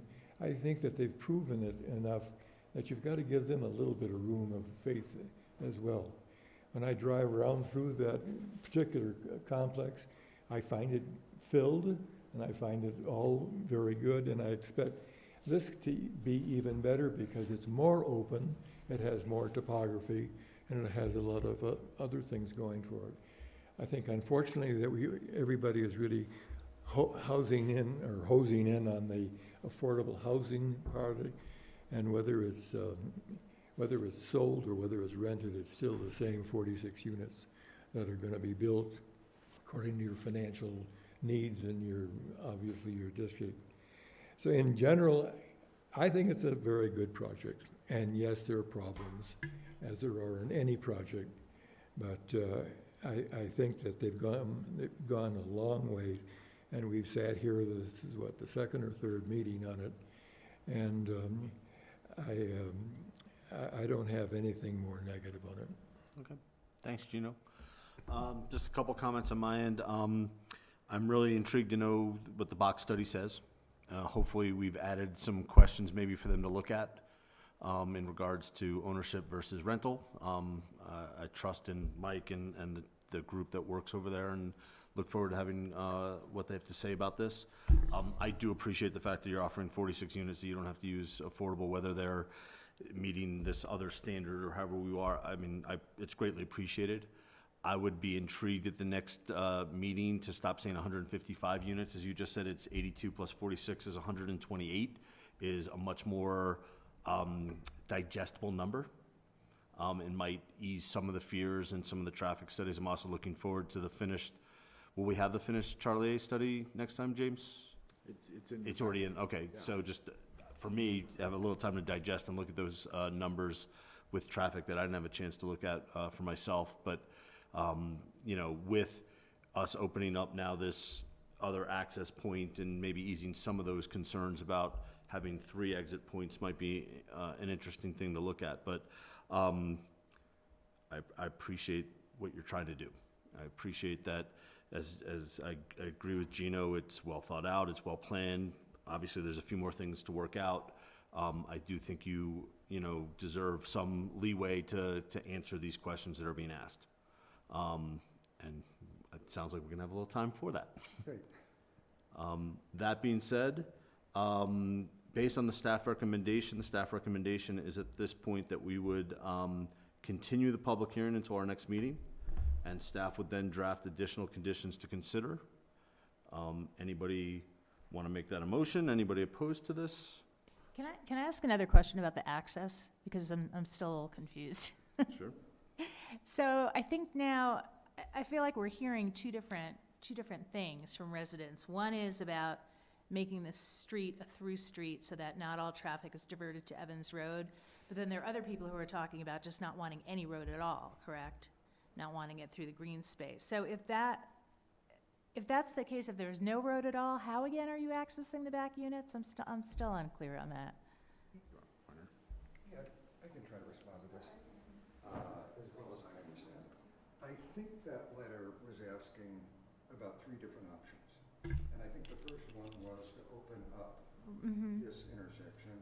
And we've come around to believing, I think, Bill said it pretty clearly, it's pretty weird to get, you can't go the last 2 feet, is a little bit peculiar. Right. And when you think about another road cut, it's always a drag. But at least this road cut on Willits Lane will probably be supporting more households than any other of the many road cuts we already have along Willits Lane. So it allows you to put another one in, but it doesn't really seem to make sense for these people not to be able to zip uptown this way or go that way. I think the second thought was not that we eliminate this road, but they were questioning whether this should be a vehicular or just pedestrian. But both traffic studies and the police and the fire department considered this necessary. And if this were closed off, that means somebody living here who was headed into town would, instead of being able to go like this, they would be driving like this. And that kind of seems like it's pretty much what Bill was saying about this. What do you mean? I live here and I have to drive all the way through here. So the people that have gotten organized in the corner of this building because they want to preserve a road that's been platted for 25 years and feel there is not enough green space and attention to that seems a little bit specious to me. That's 2 minutes. But, you know, well, they have my opinion, right? You know, this is what it's always been. Every one of these people saw these documents, knew what they were getting into. And we just say that these distances between this building and the road are no different than all the way along here. So you're talking about people right in here not wanting to see this traffic, but then you're asking this traffic to drive by and all the way around all of these people get back to the same point. This is a town. It's based on the connectivity of streets and people. That's what makes it work. That's the principle of new urbanism. It's smart growth. And the towns in this valley that we emulated and looked at when we tried to figure it out are really about connectivity. And Charlier spells that out when they talk about it. So that's kind of my 2 cents on that one. But I think it would be I just have no clue how you would do this, closing off this road. But can you clarify then the people who were saying that they didn't want a road through, something cut through the green space? Are they talking about not building that road at all? Yes, Cindy. Okay. So we're presented with a bunch of different options. We have this. These are options. These are just comments from the public. I know, from the for us to public, but I suggest. mean, I'm just trying to weigh the different Yeah. I'm sorry. public it's not comment. about building that road at Hold- all. hold it. I explained. It's not. At this point, we're closed to public hearing. We've just kind of I know, yeah. it's the wrong understanding. I'm done. Let's see if we It'll be can another talk. meeting, yeah. Speak at the next one. Yeah, this can be something we make sure we talk about next meeting. Well, okay. So we'll discuss it more next meeting. And Cindy, to clarify, I think what the public comments are is not connecting that road to Evans Road, but still being able to build it to a certain extent to access the units. There will be a road there. Yeah. It's there'll be a whether, road. there will be a road. There's I'm no, hearing two different things though. well, these are just people speaking from the Yeah. public. It's platted, it's mapped, it's whether it's a bike lane as suggested, Yeah. an open road. I'm just saying, It's to gonna me, be it seems like the people who stood up and spoke were differing from this other public comment. Road versus. I mean, Ted White could show up and explain this next meeting if he would like to. So at this point, without more comments, do we have a motion to table this until our next meeting? Make a motion. We have a motion from Bill, do we have a second? Second. Are all in favor? Or James, you want a roll call, or all in favor? All in favor is fine. All in favor? Aye. Aye. The motion is carried. We will push this until the next meeting. Thank you, everybody, for your comments and your time. Do we want to just jump in, take a minute for, P break. let's take a minute for a quick pre-break, and we'll pick up the next item on the agenda. I'll get you set up. Thank you. I'm sorry, you're talking about Ted White, right? Ted White, yeah. Okay. Yeah.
slope review to construct a single-family residence on Lot 3 of the Broughton Minor Subdivision.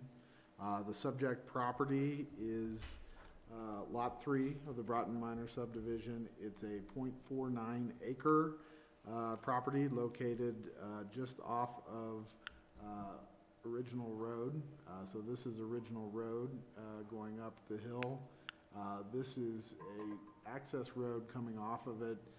It doesn't have an official name, but it's been referred to as Original Lane on occasion. And so there are 2 lots that were created as part of the minor subdivision of the Broughton property. The P&Z reviewed a request a month or so ago for Lot 4, which is over here. And then this application is for Lot 3, which is the adjacent lot. The property is a vacant lot. It's zoned R2 PUD and is within the town's urban growth boundary. And it's relatively flat adjacent to the access road and then gets steeper as you come down towards the Pine Ridge townhomes. In terms of the review process, Ordinance 16, series of 2017, that approved of the subdivision established that the P&Z will be the final review authority on a site plan review as well as a slope review for specific residence designs on those 2 vacant lots in the subdivision. And so staff has provided a draft resolution in your packet for P&Z's consideration, since P&Z is the final review authority on the site plan review. The proposal is for a single-family residence. And let me zoom out here. To be constructed on the lot, and the residence is proposed at 2,995 square feet. And it's proposed to be constructed on the flatter portion of the lot, adjacent to the access road. So this is a shot of the lot without the house. This is a shot with the proposed house. Here is the access road. The Pine Ridge townhomes are down here. And as I mentioned, this is the flatter portion of the lot, and it gets steeper as you get closer to the Pine Ridge townhomes. It's proposed to be constructed closer to the access road. And so in reviewing the application, staff has identified a series of discussion items that are in your staff memo. The first one is consistency with the master plan.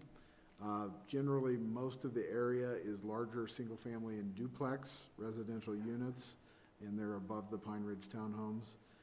The proposed residence is in keeping with the character of the neighborhood, but is generally a bit smaller than most of the other residences in the Original Road area. It's proposed to be similar in size to the residence that P&Z approved on the adjacent lot, Lot 4.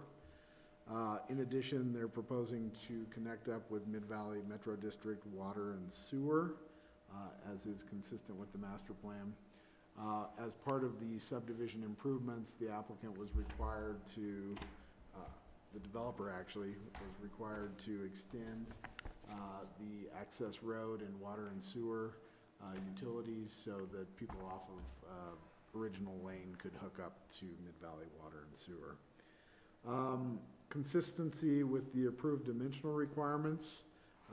As I noted, it's within the 3,000 gross square feet that was required by the subdivision approval ordinance.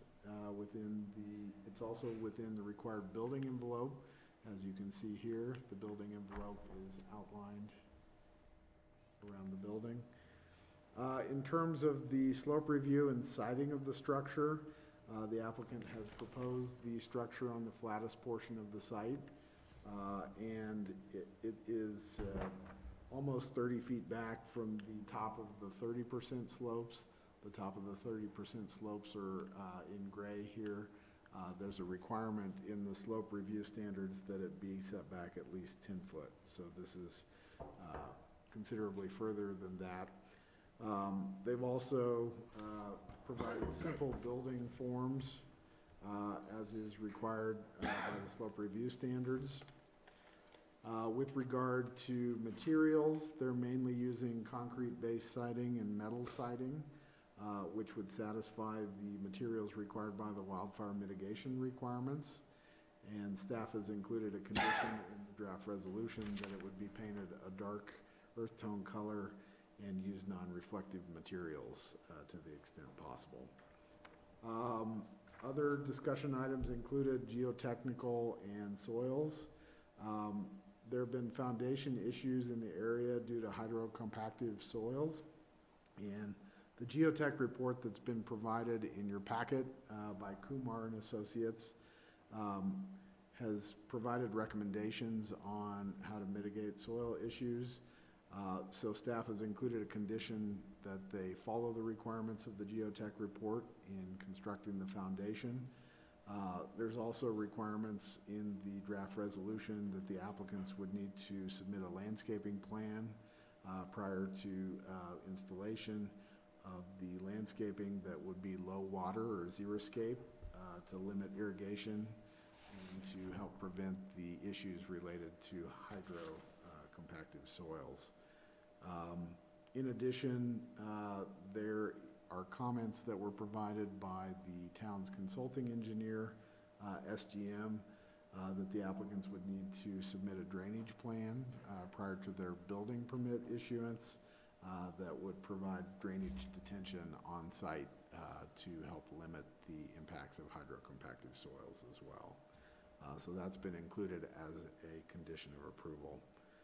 Other topics in the staff memo include requiring compliance with the sustainable building regulations, as well as the wildfire mitigation requirements, and those are reiterated in terms of conditions in the draft resolution.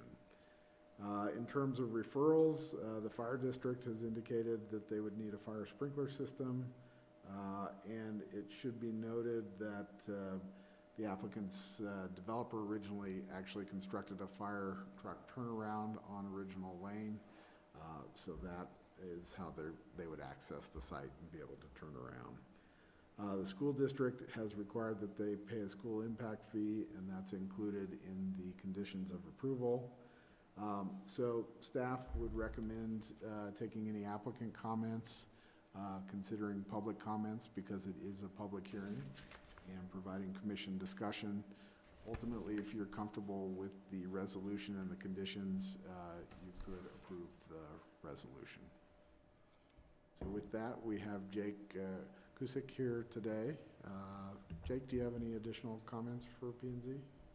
I do not. Happy to answer any questions or feedback you may have. Thank you. Commissioner comments, I guess Cindy? I don't have any specific questions or comments. No questions. Is this a developer house or is this a? No, it's my personal house. Okay. So I am the owner and designer and general contractor as well. So All right. one-man shop. Thanks for letting us know. That's all my question. Great house. What are you doing with the other lot? I don't own the other lot. Sorry? I don't own the other lot. That was the other application we saw a few weeks ago from the younger Say couple. it once more, Stone, Kyle. We saw an application from a younger couple And this a is few weeks next to ago. it. He's next door. Okay. I guess my question in following up with that, there's 3 units that could be possible, or 3 building sites? There's 2 vacant lots. 2 vacant lots, okay. Units, yeah. So this is the second of the 2. Okay. So you're not gonna build the house twice? It'd be hard enough to build it once. So. I do not have any questions. That being said, we'll open this for public comment at 8:04. James, you want to do the whole online Yes. spiel again? I gotta come back up here.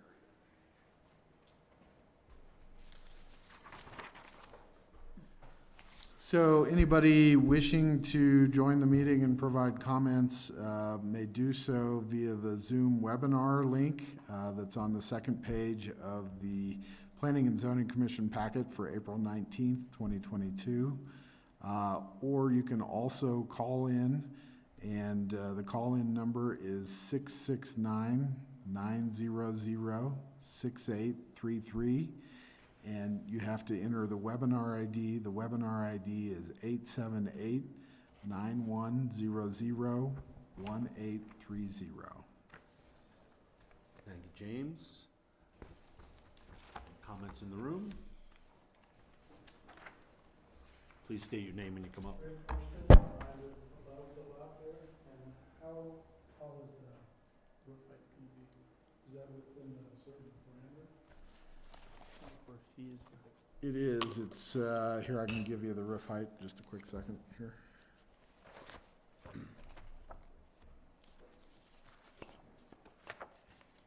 I think it says 18 feet 1 inch.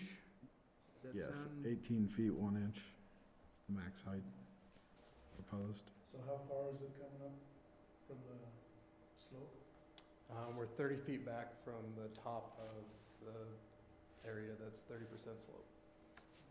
There's a fire turnaround down there? Yeah, at the end of the end of original lane, and there's been a fire hammerhead constructed, and there's a fire hydrant as well, I believe. Thank you. You're welcome. James, do you have any online comments or people? Doesn't look like it. No. All right, we'll close the public hearing then at 8:06. Commissioner comments? Dino? I'm very satisfied. I think it'd be a good project for the town. It's a nice project, very inoffensive. Kyle? I feel like we should find a way to eliminate this process for single-family homeowners. I just, it delays everything for them, and I don't see the purpose of our comments. So I don't know if there's a way to Well, do that. I mean, I know it's a code change, which, well, most single-family houses don't have to go through this. It was because they're part of a subdivision and they didn't have specific house designs at the time of the subdivision. So the review was set up for, an abbreviated review. Usually it would go to the council, but council directed P&Z to have the authority. So, that's just a little bit of background that typically if you're building a single-family house, you don't have to go through site plan review. do we have any other subdivisions left around here that require this, or? That's pretty much it. The other one that did it this way was the Mabels subdivision, which is on Homestead Drive between Homestead and Sopris. They've got a requirement that they have to come to the P&Z with a specific site design, and it was simply for, determining consistency with the character of the area and the design. Okay, so it's within PUD. Okay. Yeah, Thank you. not a Kyle, periodically, there's like pushes for design review boards in this town, and this sort of process kind of quells those Gotcha. things. Cindy, any comments? No, I don't. No comments. I guess the only comment I would make is talk to your neighbors about the landscaping. It would be nice if it's connected. I have one question before we vote. If you can still afford it and have friends, how do they come in to see you? Good question. No, I don't- There's stairs from the driveway down to the. Do they come in along the driveway? That's the only way, yes. If you go to, There'll be 2 parking spots in the garage and then park in the driveway, essentially. I don't have very many friends though, so. if you go, I guess it doesn't work for you. Yeah, that picture definitely does not, it's from the other side of that picture. That's what I thought. Yeah, you can, in the slides, I there's, was trying to figure out how they got into your house. Trying to keep people out. Yeah. With no more comments, do we have a motion to approve resolution number 3 as proposed? You what? Do we have a motion to? I'd make a motion to approve it. Do we have a second? I'll second. Second, all in favor? Aye. The motion carries 5-0. Good luck. Thanks. Good job. Guys are worn out.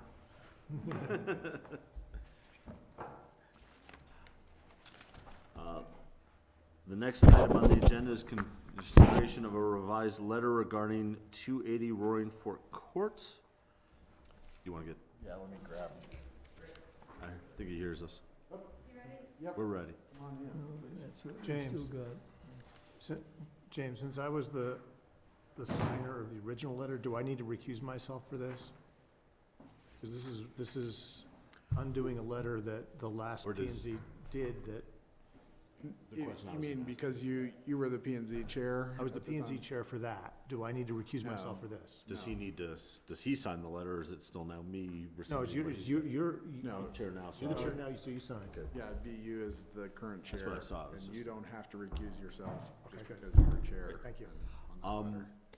So, staff comments on the letter and what we're looking at? Yeah, just let me Sure. please bring up the screen.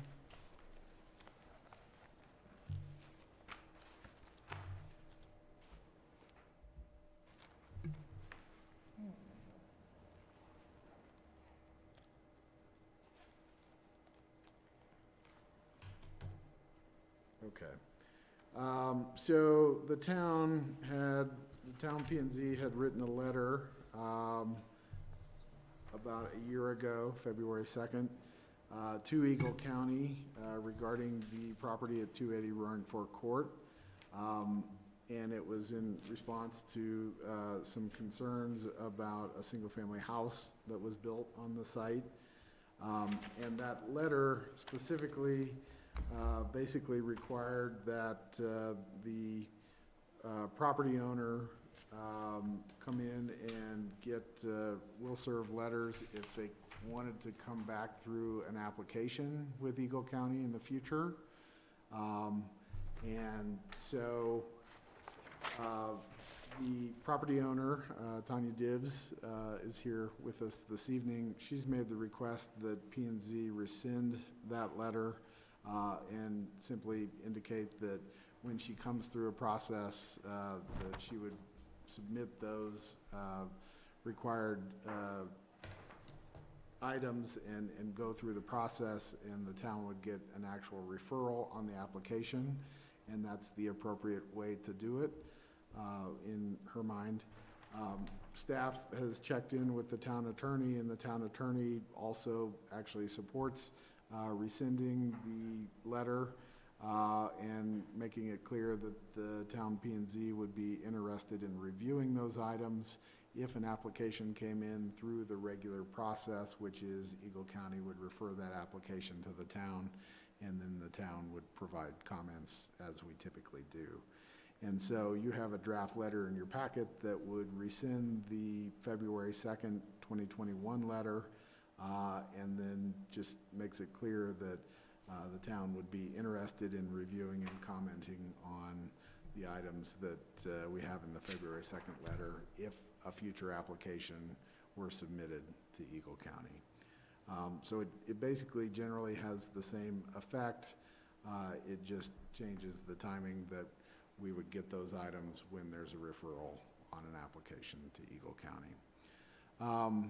And, you know, related to this topic, there have been questions from the P and Z about, in the future, how would the town P and Z get the ability to review designs of houses in unincorporated Eagle County? And, you know, the question was posed to the town attorney, and the response is that we can't really change the town code to require Eagle County to have the town review single-family houses in unincorporated Eagle County. What you could do is direct staff to work with Eagle County to amend the intergovernmental agreement that the town has with Eagle County to, you know, help support stuff such as design reviews.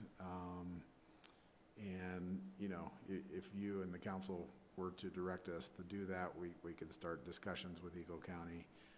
But that would basically be the only way the town could review stuff in Eagle County. And it's not, it wouldn't be through code amendments. So this evening, there's a couple options. You could recommend providing the letter that rescinds the February 2nd, 2021 letter as it's drafted. You could suggest staff amend the letter based on recommendations you make, or you could suggest that you don't want to rescind the letter, and that would maintain the current letter that's been provided to Eagle County. Staff would suggest hearing comments from Tanya Dibbs and Ted Guy, the property owner, and then providing commission discussion. Thank you. For the record, my name is Ted Guy. Tanya Dibbs is to my left. We would like you to amend the draft letter. No, rescind it. No, we want you to amend the letter rescinding. Basically, what hasn't really been cleared out here, Tanya's residence is a use by right in Eagle County. The town of Basalt only gets to talk about or is a referral agency to a land use application. And there's a process whereby any land use application in Eagle County that's adjacent to Basalt they're going to ask you for comments. You don't need this letter asking them to address things that you put in here. One of the big problems in this whole thing was there was a very committed group of people feeding a lot of misinformation to the community, to the HOA, and to the town staff. None of it was true, but nobody ever went to Tanya and asked what was going on. What was she doing?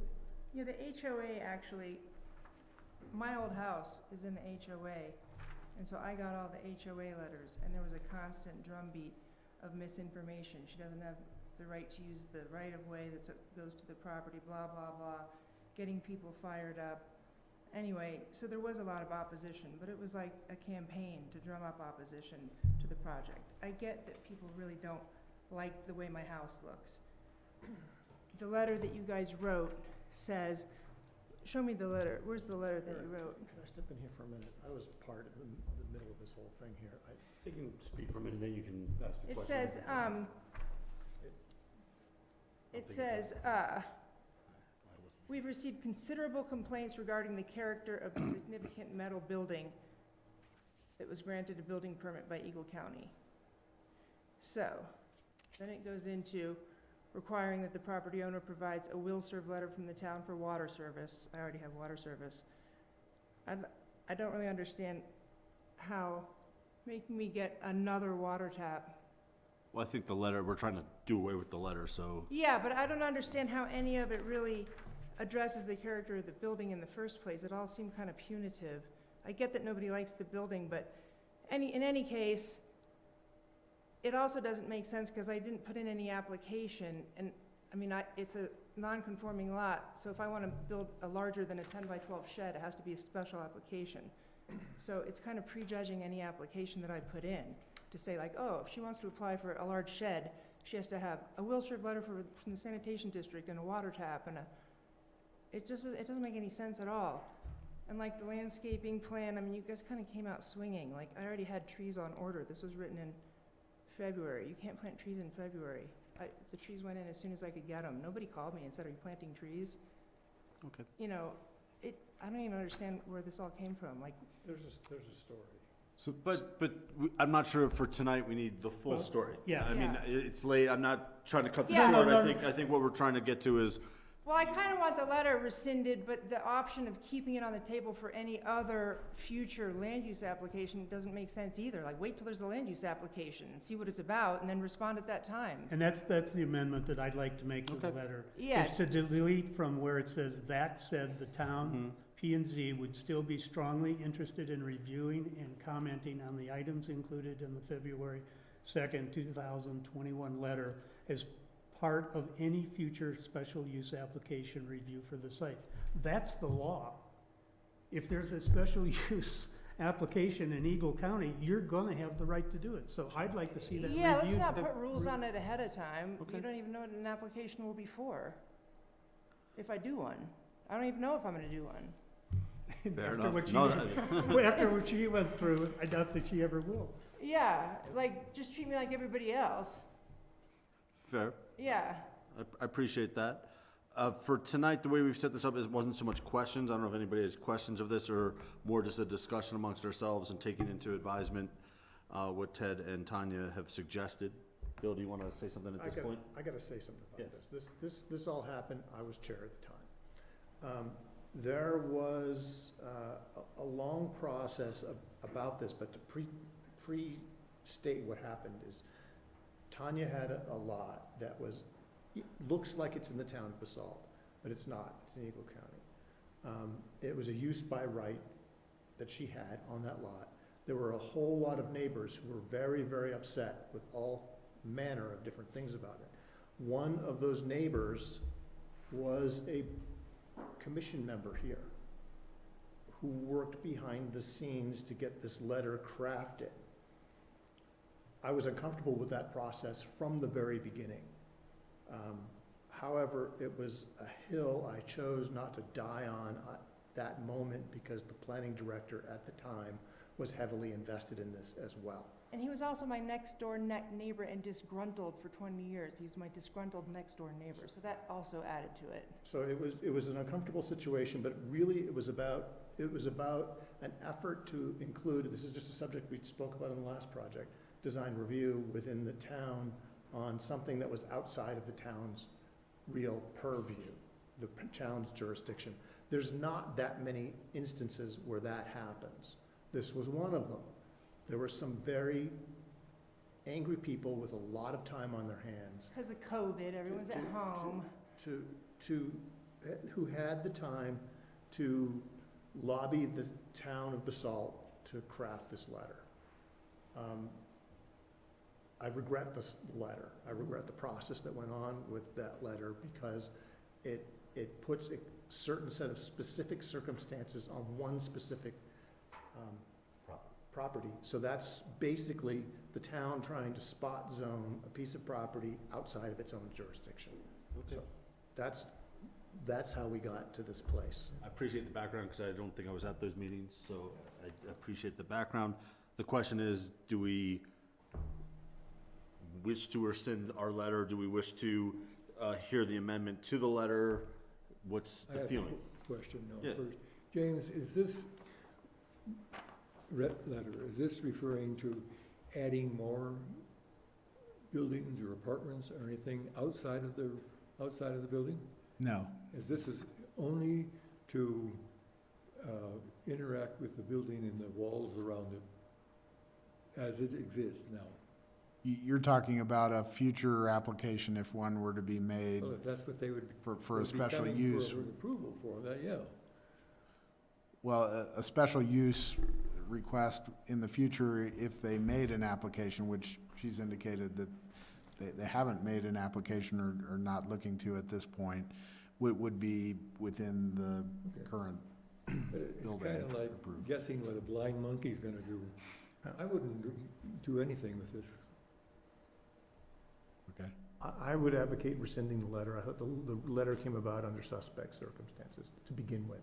So rescinding it with the applicant's request to remove that full sentence? Is that Just remove the whole, rescind the entire letter. Period. Period. All of it. I don't think it doesn't do the town any good to have any part of what that letter says in force with Eagle County. If the town wants to renegotiate the IGA with Eagle County, that's a different thing. That's a completely different thing. And that's a staff level thing and a town manager level thing. James, is Ted correct? We're gonna, if something happens in the future, it would come to us anyway by disagreement? It's supposed to, yeah. We don't have that original letter attached here, do we? No, it's not in here, Not sure which if we is need to fine. see It doesn't need, Yeah. I'm not sure. Right. At this point, I don't want to see this. I'm curious now what it Yeah, said. I'm with you. Yeah, but yeah. I can tell you I mean, what it if we're gonna said. rescind something, it'd be nice to know what As- it is. As We Tanya, do have a copy of it with us. Okay, Tanya thank you. wrote It it. sounds like it's more in there than ever needed to be. So we could make a motion to Yeah. edit this as per the applicant, so I guess Taking out the sentence that that full sentence, that full sentence, and just going straight to the the February 20 letter is attached. reference read. Do we have a motion? I'll put that motion Do we have forward. a second? I didn't hear the motion. So the motion is the staff letter minus the sentence as, I don't know if the applicant is the right Motion word. is to accept this? accept the rescission of the letter with the one amendment to take out the, That said. that one sentence about us getting purview down the road since we get that anyway. Do we have a second? I'll second that. We have a second? All in favor? Aye. Motion. Gino? 4-1. Thank you. Thank you. And now you can go home. Almost. Minute or two. Thanks again. Thank you. Thank you.